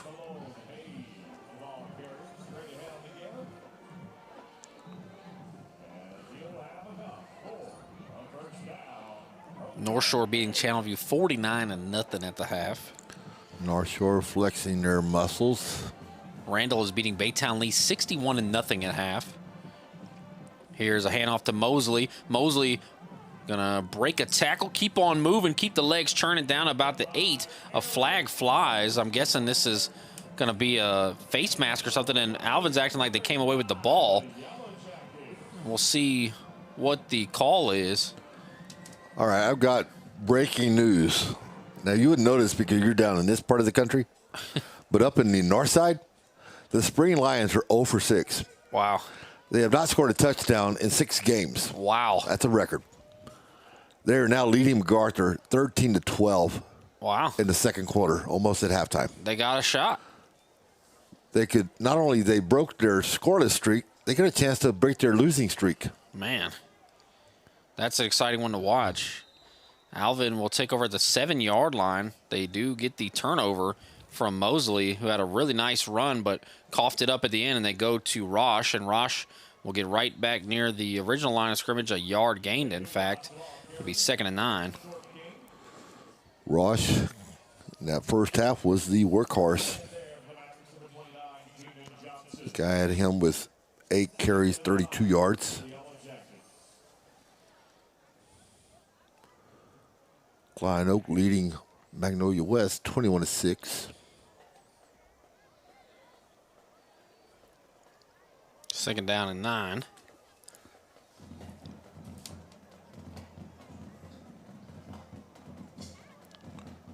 Oh, a high snap. Going to fire a pass there and caught out of bounds. I think that's incomplete. Tell you what, DeSoto did a nice job of just getting the snap. That snap was high and hard. That was number 10, Anthony DeSanto, looking for number 11, Clayton Gertis, and he just caught it right as he went out of bounds. Wilder was in coverage. It'll be 3rd and 9, another 3rd and long. And Alvin has only had one drive where they stayed ahead of the chains and were consistently in good position to pick up a first down. Other than that, it's been 3rd and 10, 3rd and 12, 3rd and 10, 3rd and 9, 3rd and 8. Here's 3rd and 9 from their own 8-yard line.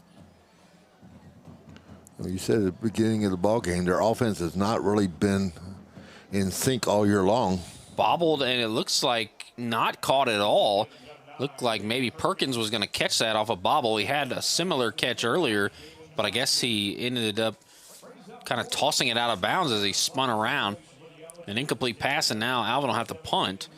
So the Yellow Jackets did not make Manville pay at all for their fumble from Mosley. Yeah, they came into the ball game averaging 125 yards of offense in district. That's not great. Alvin had, or Manville rather, had 13 turnovers entering play, and quite a few mistakes tonight, but obviously really putting it on Alvin. Punt coming here from Garza, and it is away. It's going to go to James. James will let it go, and it's going to take an Alvin roll down to the 46-yard line. That is a 38-yard punt for Garza.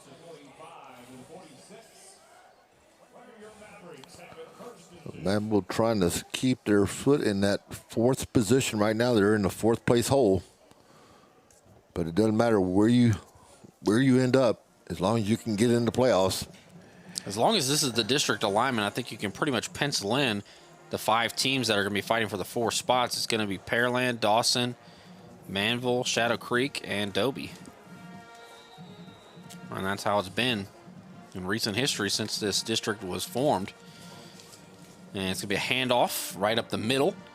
And that is Zayden Brown picking up about 6 yards. I remember watching Shadow Creek when they first opened. They came in and played varsity baseball, and they were very good. Well, their varsity football first 2 years were very good. They went undefeated in 5A, made it to the state championship game, and lost. Then they went undefeated in 5A, made it to the state championship game, and won in their second season as Renfro takes it himself. And Renfro is G-O-N-E, gone. They're not going to catch him. Oh, a little slow down and speed him up. The official may throw a flag. Nope, he's not going to. But Will Maurhan almost tracked him down from behind. Renfro was easily gone away from the pack. I tell you who will not go unnoticed, that will be head coach Kirk Martin. Martin may have a little something on the Monday film study or Saturday, whenever they do their film study. Might even say something to him as he comes off the field. It's 40-0 after a 40-yard touchdown run. Renfro's second touchdown run as the extra point is up and good. It's 41-0. He had a 44-yard touchdown run earlier and a 40-yarder there. So good job for Renfro. Just maybe want him to run hard the whole way. And here's Martin, right there. He got him. As soon as he came out the field, he's going to follow him. He's going to make his way down to the bench and say, have a seat, young man. Let's have a chat. 8:33 to go in the 3rd quarter. Manville well in position here. See if Alvin's able to really get anything going. And we'll also be kind of skeptical when we'll see maybe the backups come in for Manville. It's been all starters so far, but what do you think the cutoff is? How many points do you get up before you put in the backups? I think it will go probably into the 4th quarter before we start seeing a whole lot of get your rosters ready type of stuff. There's a lot of names on this roster, too. For both sides, really, though. I remember Alvin from back in the day when it was just one school. They may have had 35 or 40 kids total.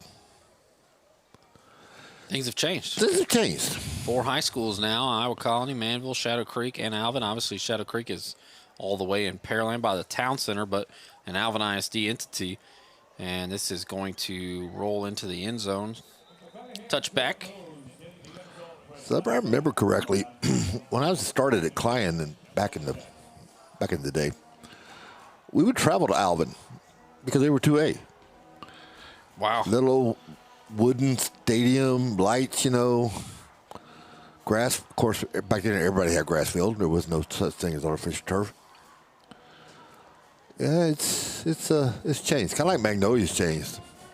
Well, Manville High School, I've seen all 4 high schools. Obviously, Iowa Colony is just right there. You can see it out the window when you're grabbing your press box meal from Corey's Kitchen. But obviously, brand new school, very nice school. Manville, I've seen for years. It looks like a college.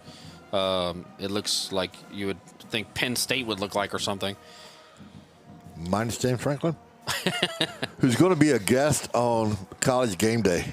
Handoff up the middle and a nice run here from Rosh. Rosh on up to the midfield mark. It looked like Rosh had a huge run of 26 yards there across midfield to the 49. Alvin's been looking for a running back. It's kind of been running back by committee. I think they may have found something in the former receiver known as J.J. Rosh. I think he's done a really good job given the circumstances. For sure. Nice run there by Rosh. It's going to be a handoff to Rosh again, going left side and nowhere to go. Just blown up there by Blake Wembley. The question is, where's number 33, LeBeau? We have not seen him at all. Just that one carry at the end of the second quarter, the last play. So there's nothing Rosh can do there. I mean, Wembley had him. That's in his something where clutches. you wonder as a coach, did he show up late or did he get himself in trouble? LeBeau is really effective the couple of times I've seen him. Kind of a, 3 yards a carry, 3 yards a carry, 3 yards a carry type of running back. But they all add up. Hand off to Rosh again, and Rosh with a nice run. This time the ball pops out, and Manville is going to fall on it. It looks like Scramble, and the that's officials. Weary. Weary, again, he's been all over the place.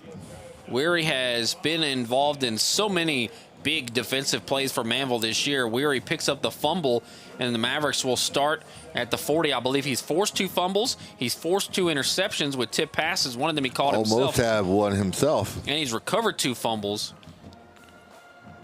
Weary's also had some big sacks. He's had a lot of big-time plays this year. Weary that time was the man who just happened to fall, and I think a couple of Mavericks had a shot at it before Weary actually got to it. And now we see backups. This is going to be Micah Reeves in at quarterback with Zayden Brown on his right hip. Micah Reeves hands off to Zayden Brown up the middle. Zayden Brown just keeps those legs moving and picks up 6 yards. He's a 6 foot, 180-pound junior. See how much they let Reeves throw the ball. A little bit taller than Renfro. They do have Jaden Kendrick in there, who's gotten a decent amount of run time this year, a receiver. And Reeves is going to keep it himself like a read option. He pulled it out late. Reeves is still on his feet. Look at that move. And he picked up a couple. That was it looked a little discombobulated, but it worked out for a small gain. It's going to be 3rd and 2. Showing some lower body strength. So Manville coming up has Alvin next week, and then Halloween. Mark your calendars. Pasadena, Dawson. That's going to be a big one. Who does Manville play next week? Manville next week has, looking at the schedule. Oh, never mind. I said Alvin. Oh, okay. Today's the 17th. I was wondering who they were playing. Look at the final. They have Dawson coming up. So they have next week off, actually. Oh, a bye week, okay. Bye week next week. And then they finish with Dobie. They have Dawson on Halloween night. Handoff here up the middle, and easily diagnosed there by Alvin. It'll be a run for no gain, apparently, to the 43, 2nd and 10. Alvin has Dawson next week, and then Dobie, and then they finish off against Pasadena Memorial. Well, Pasadena Memorial is not very good, but some tough games there. Manville is going to really have to fight Dawson and then Dobie. That's 2 teams that are That's going to determine whether or not you make the playoffs or not, for sure. I think Dawson will probably beat Manville, but Manville and Dobie should be a thriller. It's 2 pretty evenly matched teams, and Manville's definitely going to want to beat Dobie to secure their spot. And Reeves hands off to Zayden Brown. Zayden Brown following his block. Zayden Brown tripped up at the 29. They actually give him the 28. Nice run of 15 yards and a first down. You know, you looked at the history of these. We said Alvin is 0 for 5. None of the games have been all that close. Last year, 42-21. In 2015, Evan, it was 73-7. Wow. Yeah, that was the heyday of Manville back when they were a powerhouse. Reeves, kind of slow decision there. He's going to take off and run. Reeves is met by Goss and tackled at the 24. So Reeves picks up 4 yards there. Looks again like he tried to fake a read option, but there was nobody there to even try to get the ball. And Goss just grabbed him around the top of the shoulder pads and pulls him down. Getting close to the red zone. 2nd down and 6. They'll motion Kendrick across. It'll be a handoff to Kendrick on a jet sweep. Kendrick got room to run. Kendrick is going to be brought down at the 6-yard line. A nice run for Kendrick. I think it'll go as a jet sweep and not a pass. But it's a gain of 19 and a first down. It'll be 1st and goal from the 5. Let's see if this is a pass. I think he just handed it to him. Should not be passing yards for Reeves. Now if you just kind of drop it, it's called a pass. Yep. Anything going forward. Leghorn Creek leading Cy Park 35-0. So 1st and goal from the 5. Manville taking their time a little bit here. See Zayden Brown on the right hip of Reeves. They will hand it to Zayden Brown. Zayden Brown trying to get around the edge. Oh, and a stiff arm, but he's tackled for a loss. He just shrugged off Anthony Castro before he was brought down by another Yellow Jacket, and Zayden Brown getting into it a little bit with Colton Meyer. There's a flag. Officials trying to get control of this early.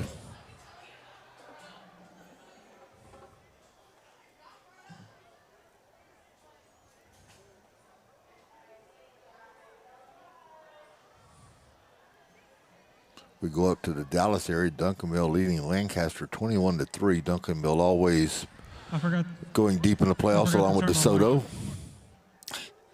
Official forgot to turn his mic on, but it's going to be a personal foul, I believe, on Colton Meyer, maybe number 84.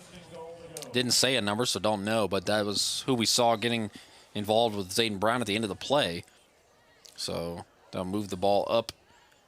The ball was at the 5, but then the play was at the 8, so that's half the distance of the goal at the 4. So 1st and goal at the 4. Lose 3 yards, but gain 1, in fact, and didn't even lose a down. Alvin, see if they can make a stand here. Reeves in the shotgun. Hands off to Zayden Brown. Zayden Brown is in easily. Brown, a talented running back. One of the best 3rd-string running backs in the area for sure. And there is a flag. It looks like on Zayden Brown maybe for the celebration with Carter St. Junius. It's 47-0 though. This should just affect something after the touchdown, the extra point or the kickoff. What I do like, Evan, is I'm looking at the players in their pants. That's become a real thing this last couple of years. They actually have thigh pads and goes down to their knees, some of them. Mm-hmm. I can't get used to the short look. The play is a touchdown. After the score, taunting, number 2 and number 88. Oh, that Coach Martin. 15-yard penalty will be enforced on the kickoff. You know who's happy to see that? Renfro. Out of the doghouse into a new doghouse. Renfro, the starting quarterback, has not been in the game, but he's playing basketball on the field as he makes his way to go hold the extra point. Manville try to make it 48-0. McClanahan to kick. The kick is up, and it is good from Logan McClanahan. 30 for 30. 48-0, 2:36 to go here in the 3rd quarter. Sounds like an ESPN thing. We're going to take a break here on the Alvin Sports Network and Legacy Sports Network.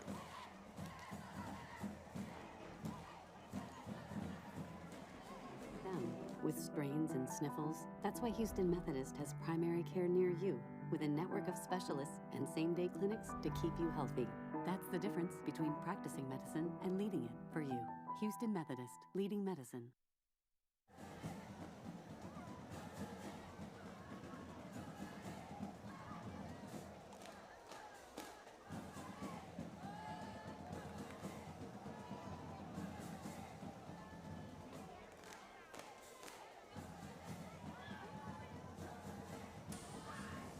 (48-0) with 2:36 to go in the third quarter. And Manville will kick it off. A 15-yard penalty assessed on the kickoff moves it back quite a bit. Some updates from District 22 here in Region 3 is Dobie leading South Houston 21-0. Rayburn trailing Dawson 24-6. They're in the third quarter, midway through in that ball game. Surprised that close. Dawson is a really good team this year. Rayburn, though, I watched them last week. I did their ball game last week with Shane, and they are methodical. They just march the ball down the field and take time off the clock. Here is Braden McClanahan to kick it deep. This time it is going to be caught at the 22 by the Alvin returner. He's got some room to run and tackled at the 47. On that return was Colin Bro. Nice return there. Javon Smith on the tackle. See how many starters Manville uses on defense. Something I've noticed this year is a lot of time the offensive players will come out like in the third quarter and the starters will all take a break, but the defensive players will stay out there almost the whole game. My question is, I'm not familiar with this district. What district do they face in the playoffs? Is it 23 or 21? I know that last year Shadow Creek was matched up with Elkins and Manville was matched up with Hightower. It's 1st and 10 from the 48. And looking to pass is DeSanto. DeSanto rolling left. DeSanto sacked. Dropped for a loss. Only a 3-yard loss. Looks like Brayson Robinson was in on that sack. And Robinson will make his way off the field after that sack. It's going to be 2nd and 13. So many good teams in that Region 3 area down here. Ridge Point and Hightower, as well as Pearland, Dawson, Shadow Creek, Manville. Those are some of the best teams. That's another top-heavy district. And it's going to be a handoff up the middle. Last year, Manville got matched up. They got the last playoff spot and got matched up with Hightower, who is a powerhouse in the Missouri City area. And they actually beat Hightower despite Renfro being hurt. The backup came in. It was Tuia Sosopo, whose dad, he's not at Manville anymore. His dad got a job with the Detroit Lions. Oh, wow. Coaching staff. They've been known to play some pretty good football. Yeah. Rumor has it. It's going to be 3rd and 1. Or no, 3rd and 11, rather. Looking to pass and firing it and pick. Oh, no, he dropped it. Tried to run before he caught it. You got to secure the catch. You know, they talk about why defensive backs run the field. Now there's a little extracurricular. Like Kevin Tatum was mixing it up with a yellow jacket as Chris Collins Jr. dropped the interception. So now Coach Martin is building a resume here of players he's going to have a talk with on Monday or tomorrow.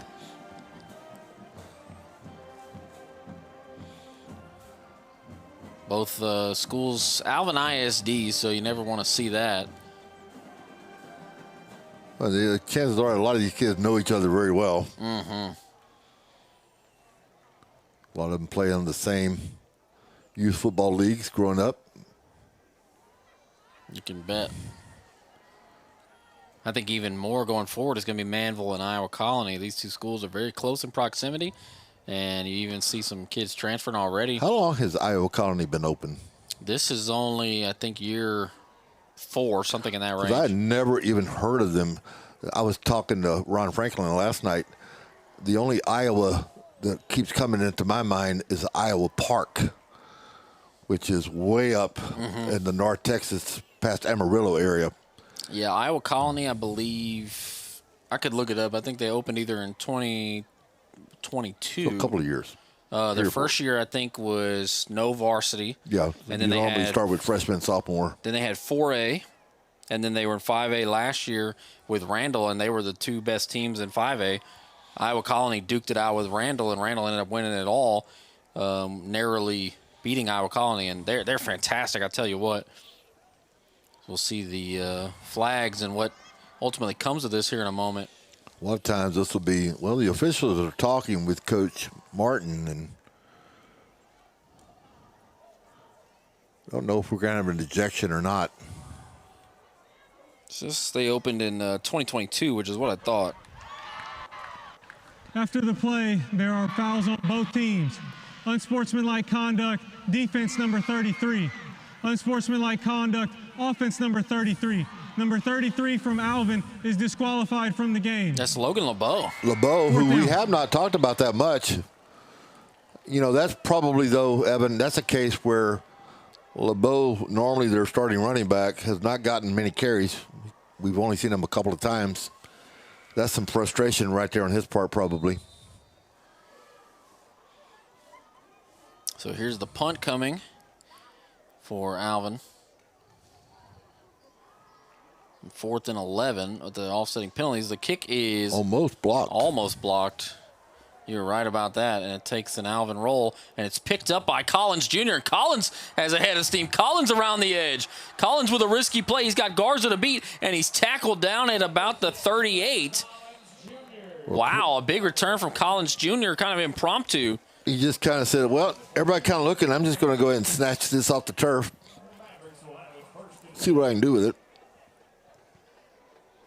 So the internet is telling me I was right. It was opened in 2022. They announced the school would open in 2018. That's Iowa Colony. And it obviously relieves Manville High School, which is so close. And apparently there was an Iowa Colony before, but they closed back in maybe 1912, it says. That was before my time. I can't say that a whole lot, so I'm going to take that one. We'll take that gift. Manville 1st and 10 from the 38. Handoff and met immediately. Just filling the gap there. That's Trace Martinez, who's one of their best defensive players, driving the running back backwards there. Martinez came into the ball game with a little over 40 tackles. Has 5 tackles for losses. That's going to do it for the third quarter. Manville leads 48-0 after 3 quarters. We'll take a break on the Alvin Sports Network and Legacy Sports Network. Merchants Wrecker Service is family-owned and operated by 2002 Alvin graduate Cody Shimmick. A local business since 1955. Give them a call if you're ever in need of a tow. Merchants Wrecker Service, proud supporter of Alvin ISD Athletics and tonight's Press Box Meals sponsor.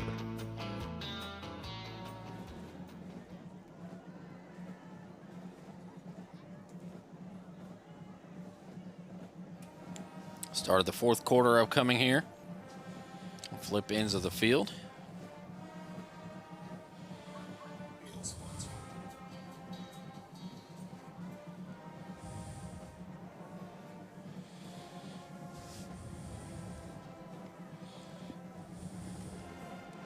So Manville's going to have Reeves at quarterback, and it is A.C. Johnson at running back who got that last carry. Johnson, a senior, 5'5", 155. Looks pretty quick, though. We'll see if he can get some room to run. They're going to go to Johnson, and Johnson is going to break out of an ankle tackle and pick up a couple. Looks like maybe a 4-yard gain. In fact, it'll be 3rd and 9 now. Reeves still in at quarterback. New offensive lineman up front. The only other quarterback is Dante Mays, but I saw them working on his leg at the very beginning of the game. And Mays has played primarily receiver this season. They brought in the big left tackle, number 79, Drake Jones, a 6'4", 310-pound sophomore. Man, that that guy's going to be a beast when he's a senior. I mean, The other tackle on the right side is Camacho. He is 6'6", 250, so he's a little slouch. Man. And a handoff to Johnson going right side, trying to get around the edge. He slips out of an ankle tackle. And he's shot. Just hit by Martinez. What a hit. And the officials talking to Martinez, trying to direct him away from the sideline. Johnson with a nice run, but Martinez ends it with an exclamation point. Trace leading the Yellow Jackets on defense, tackle-wise. I mean, he came in and just lowered his shoulder, and running back went vertical. Martinez and Goss, the two names on defense, as well as some big plays this year from Bingham, the cornerback. It's going to be 4th down and 1 from the 29 of Alvin. Need to get 1 yard, and they'll line up with a couple of running backs. The other back in there is Elijah Phillips. It's going to be a handoff to Phillips. Phillips gets the first down, and guess who? Martinez drags him down. Martinez is a middle linebacker that he gets all over the field. They run that 3-4 defense. 2 outside backer, 2 inside backers, nose, and 2 defensive tackles or ends, if you want to call them that. Guess who? Boom, right there. I mean, just sticks his helmet right in the numbers. Meyer's a pretty good defensive tackle over for the Yellow Jackets. Senior defensive end / defensive tackle. Manville taking their time. Snapping a handoff to Johnson. Johnson running right side. Johnson is going to be dragged down by his jersey. Tackle was made there by Blaine Bingham, who we talked about a moment ago. Bingham, one of those guys, 22 tackles. Or no, excuse me, 25 tackles. 20 of them solo tackles. I think he's got 2 or 3 picks as well. He's got 2 interceptions and 3 tackles for loss. It's going to be 2nd down and 6 after the 4-yard run by Johnson. Close to the red zone. Bad snap, and Reeves picks it up. Reeves is going to take off and run. Reeves trying to get away from Goss, and Goss drives him out of bounds. So he actually picks up a couple. Worked out well for Manville. Oh, cheerleaders got to watch out now. Doing that pyramid up there, and Reeves almost ran into the pyramid. That would have been a very scary scene. That would have been tell you that. That'd have been a tumble. That is not what you want. I'm surprised he did. Well, he did take out one megaphone. The megaphones you could take out. It's the girl cheerleaders you don't want to take out. No, that would have been very painful for a lot of people. It's a handoff to Phillips, and Phillips just keeps on moving and picks up the first down. Needed 2, got about 4, and they're in the red zone at the 15. I don't remember who it was last week, but in college, one of the sideline reporters, she had the mic, and she got drilled. Man. But she popped right up with the mic still in her hand. She didn't surrender to the mic. Always hate to see that, but good. They were giving her props in the booth. But it wasn't Holly Rose, so. It's going to be 1st down and 10 from the 15.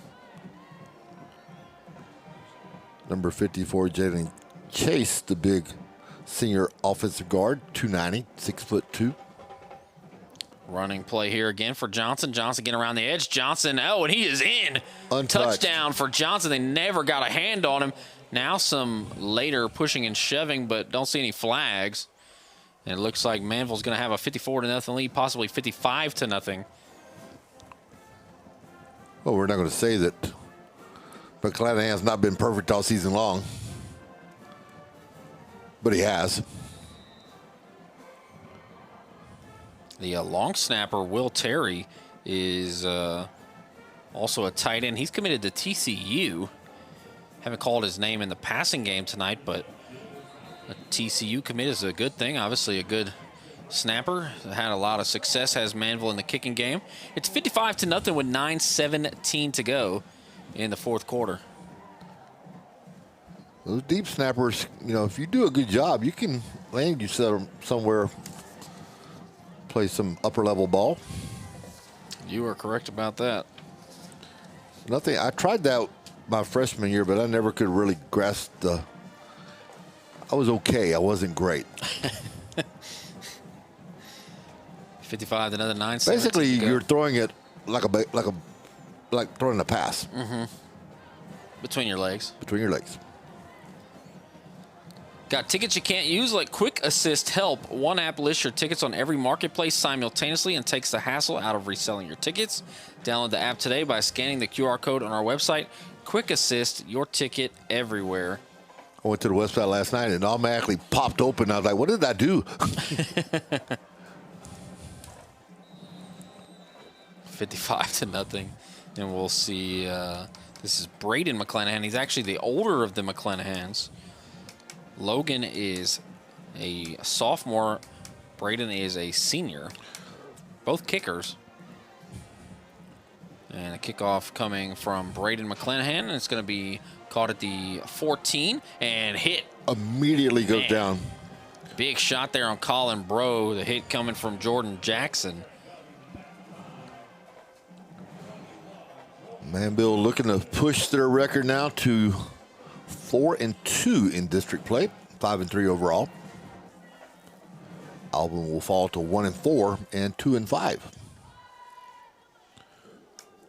Again, next week, Manville will have their off week. You don't get an off week, sorry.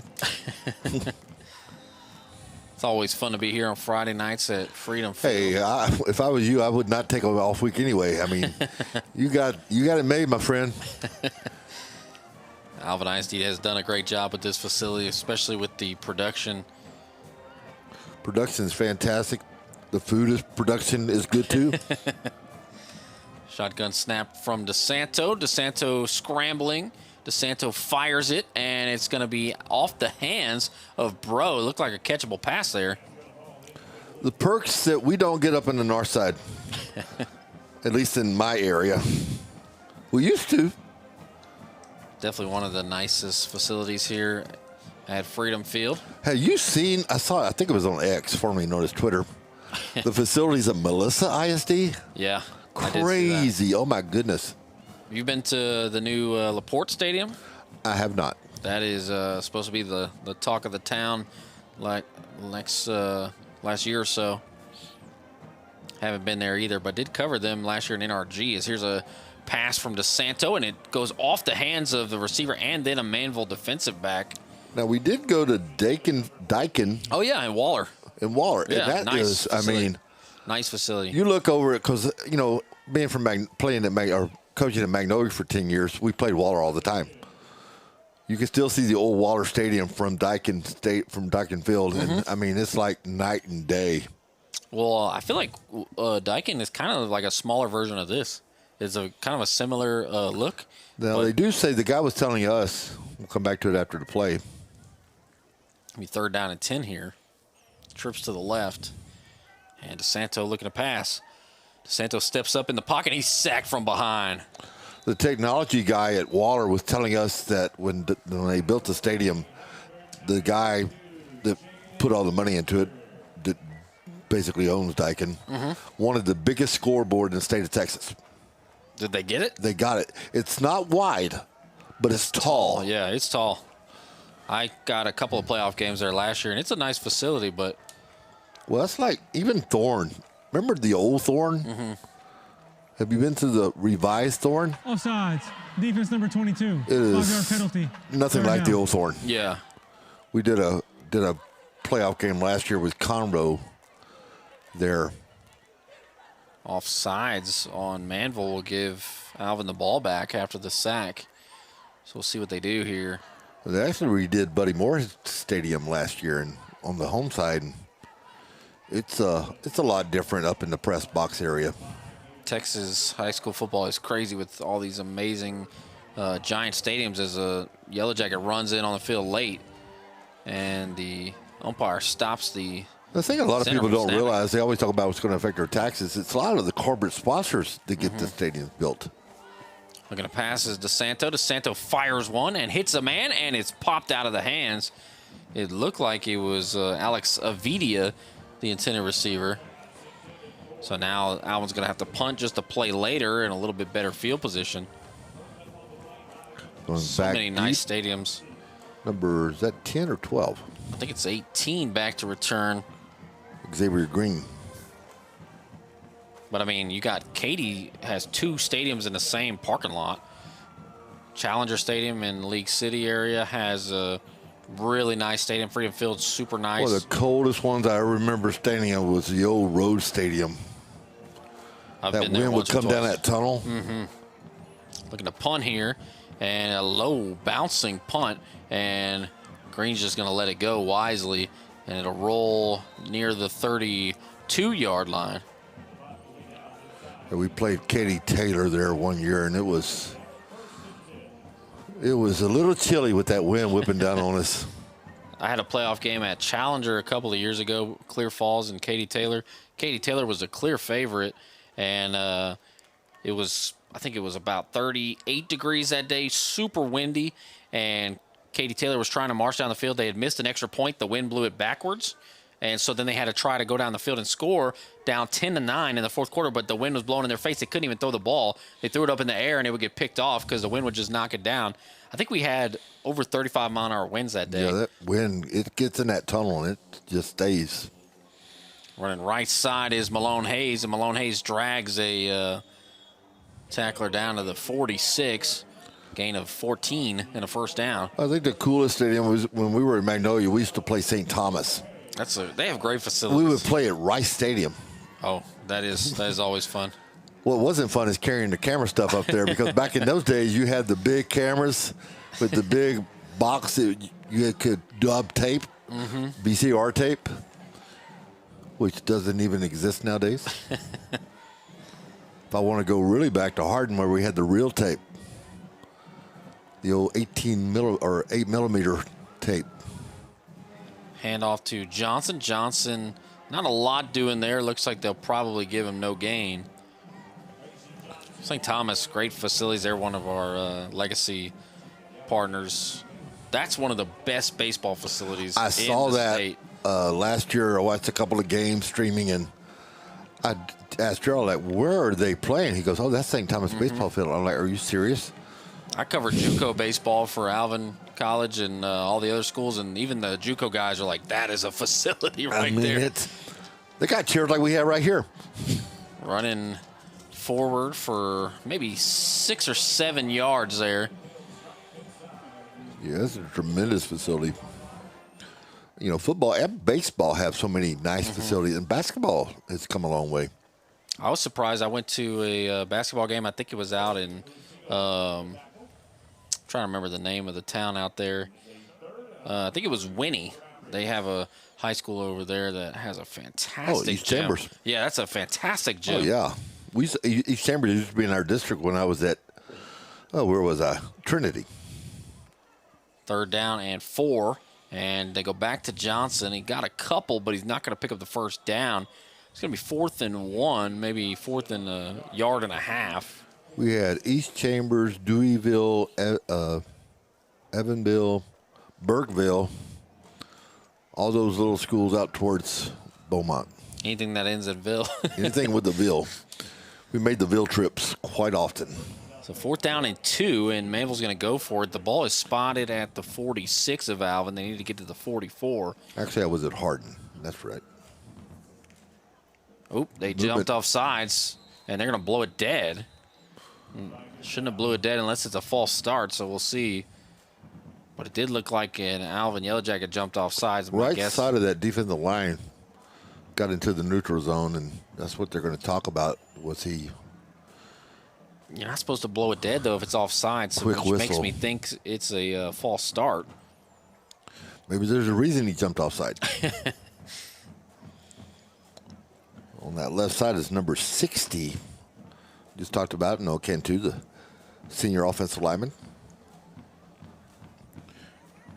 Him and Jones on that left side. I didn't see Jones move. Offsides, defense number 92 in the neutral zone, causing the offense to move. The result of the penalty is a first down. So he blew it quick. As a quarterback, though, you're taught at a young age, if they jump offside, you take a deep shot. I'll say if Jones moved, you would have seen it. I mean, he's not easily hid at 6'4", 310. He kind of stands out in the crowd.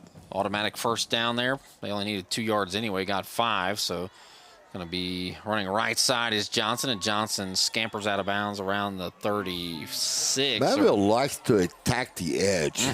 I think they know they have a speed advantage against Alvin, and they've tried to utilize that. You know what they say, speed kills, and you can't coach speed, so they're not wrong.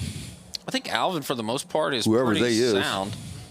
That they kind of do their assignments, but they just don't have the speed when they play a team like Shadow Creek or Manville. They got these coaches super talk fast about guys. you got the Jimmies, you ain't got the Joes. Maybe they got a lot of Joes, but no Jimmies. A lot of times it'll cycle around, though. Yeah. Second down and 4.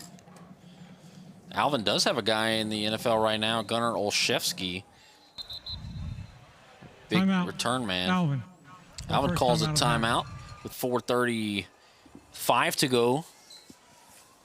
Trailing 55-0. Let's take a break here on the Alvin Sports Network and Legacy Sports Network. Be right back.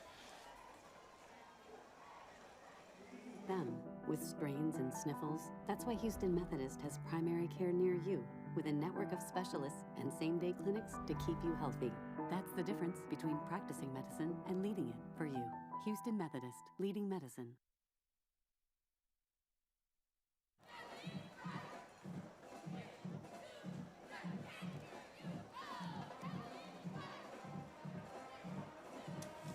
.435 to go. Manville leading 55-0 here. The Alvin Sports Network and Legacy Sports Network. Evan Geiger and Coach Wiley.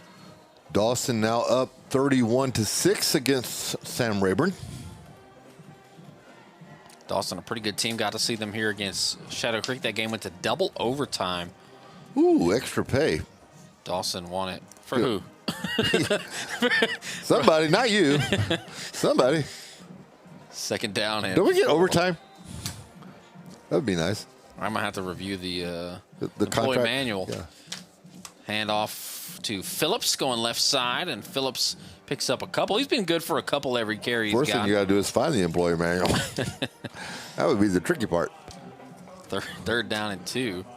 This Manville might run out all the remaining time. C.E. King taking care of Humboldt over in a little bit further up the road. 47-7. See what they do here on 3rd and 2. Offense has not been quite as good with the starters out, obviously. Handoff for Johnson before Johnson is bowled over. Looks like he only got a yard, if anything. Yeah, he got a yard. College Park trying to mount a comeback against the Highlanders. They're trailing 21-14, but College Park driving in the third quarter down inside the 10. College Park thus far undefeated on the season.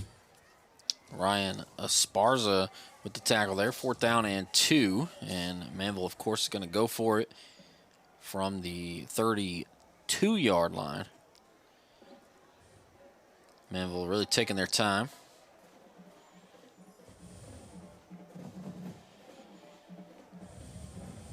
Manville may want to call a timeout here when the play clock strikes 1. And they do. Timeout, Manville. Manville uses a timeout. Both teams have 2 left with 3:10 to go. 55-0. We'll take a break here on the Alvin Sports Network and Legacy Sports Network. Be right back. Training for real people. That's Alvin Community College. Hands-on programs preparing you for high-value careers so you can unlock opportunities and write your own story. Everything you need, nothing you don't. Just the skills you require for the job that requires you. Start your journey at alvincollege.edu and step into your future today with ACC.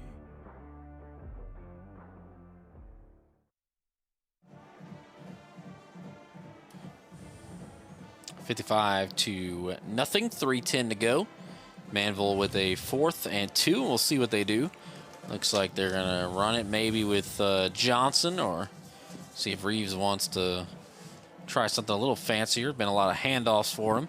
And it looks like he's going to pass, and he fires it out, has a man, and bobbled and out of bounds. And that was Will Terry. Terry, the TCU commit, we mentioned the long snapper and tight end. Getting a catch, his first of the night. When I saw their only commit was a TCU guy, I thought, well, man, they're going to throw him the ball quite a lot. But that's one of the first times I've seen him make a catch this season. But obviously a really good deep snapper. And a first down for Manville down to the 21-yard line. Looking at games, Evan, next week on the Legacy Sports Network, Kingwood Park taking on Pasadena Thursday night. Ball game at Veterans Memorial Stadium. Our man, Mr. Stat, Carl Thies, on the call, along with Kevin. Drive the running back backwards there. Johnson. A lot of ball games Friday night.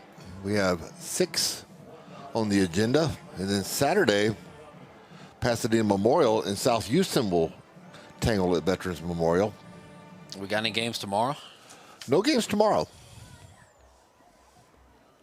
Second Saturday in a row, I believe we have not had any games. Interesting. That's going to be the 2-minute timeout here. The ball will be at the 22-yard line, 2nd and 11 when we come back from the 2-minute timeout. You've got Fort Bend Marshall and Iowa Colony next week, I see. That is going to be a good one. 2 of the best 3 teams in that district. Dobie and Sam Rayburn at Veterans Memorial. Shane Brown, Gentry Williams will be on that one. Toscasita North Shore. Mr. Blunt, Mr. Thies at Galena Park ISD Stadium. Clear Springs will take on Dickinson. Dickinson is really good this year. I live in Dickinson, and they are very talked about. Obviously, I think they're ranked like 2 overall in 6A. I'll be back in the comfort zone of the north side. Willis coming down to Wood Forest Stadium, take on the Oak Ridge War Eagles, who may or may not have their starting quarterback back. He got hurt last night against Grand Oaks. Hand off to Phillips. Phillips running forward, and not sure how much he gained there. Maybe a yard back to the original line of scrimmage. The one thing I told Ron and Ken last night was don't get Drayton Irby hurt, because he's a great baseball pitcher for us at Oak Ridge. What did they do? In the third quarter, he gets hurt. Man. Did not play the rest of the game. He is a multi-sport player. Good quarterback and a terrific baseball pitcher. 3rd and 10. See if Reeves throws a pass here. It's actually going to be a touch pass going left side. Has a man getting around the edge and then tripped up. And actually looks like he lost a yard. That was Jordan Jackson. And we'll see if they try to kick a field goal here. Yeah, we got to start thinking about our Mr. Electric guy. You have a Mr. Electric player to game? Y'all do that down here? Mm-hmm. Sometimes. Sometimes. Looks like they'll spot it at the 22, so this will be a 39-yard attempt from the younger McClanahan Logan. Oh. Number 40 has been really good on extra points this year. We'll see. Gets to hold that over his brother's head, huh? Field goal attempt coming with about 40 seconds to go. It is up, and it is off the crossbar. Oh, so just he doesn't short. get to hang that. His brother gets to hang it over his head. So you donked it. 33 seconds to go. Not that it would have affected the score much. I did predict for Manville put 58 points on the board, but they missed the field goal off the bottom crossbar and will likely not hit that 58-point mark. Well, there goes your Vegas trip. I know. Ball at the 22, and Alvin, I'm assuming, won't be super aggressive. I forget what Dave Campbell had the spread. I want to say it was 39. They actually have a spread on that? On that little column down at the bottom. I didn't know they had spreads on high school games. They have like a point differential type thing. Okay. DeSanto going to hand it off. And it's going to be a nice little run there. Into the game upcoming here.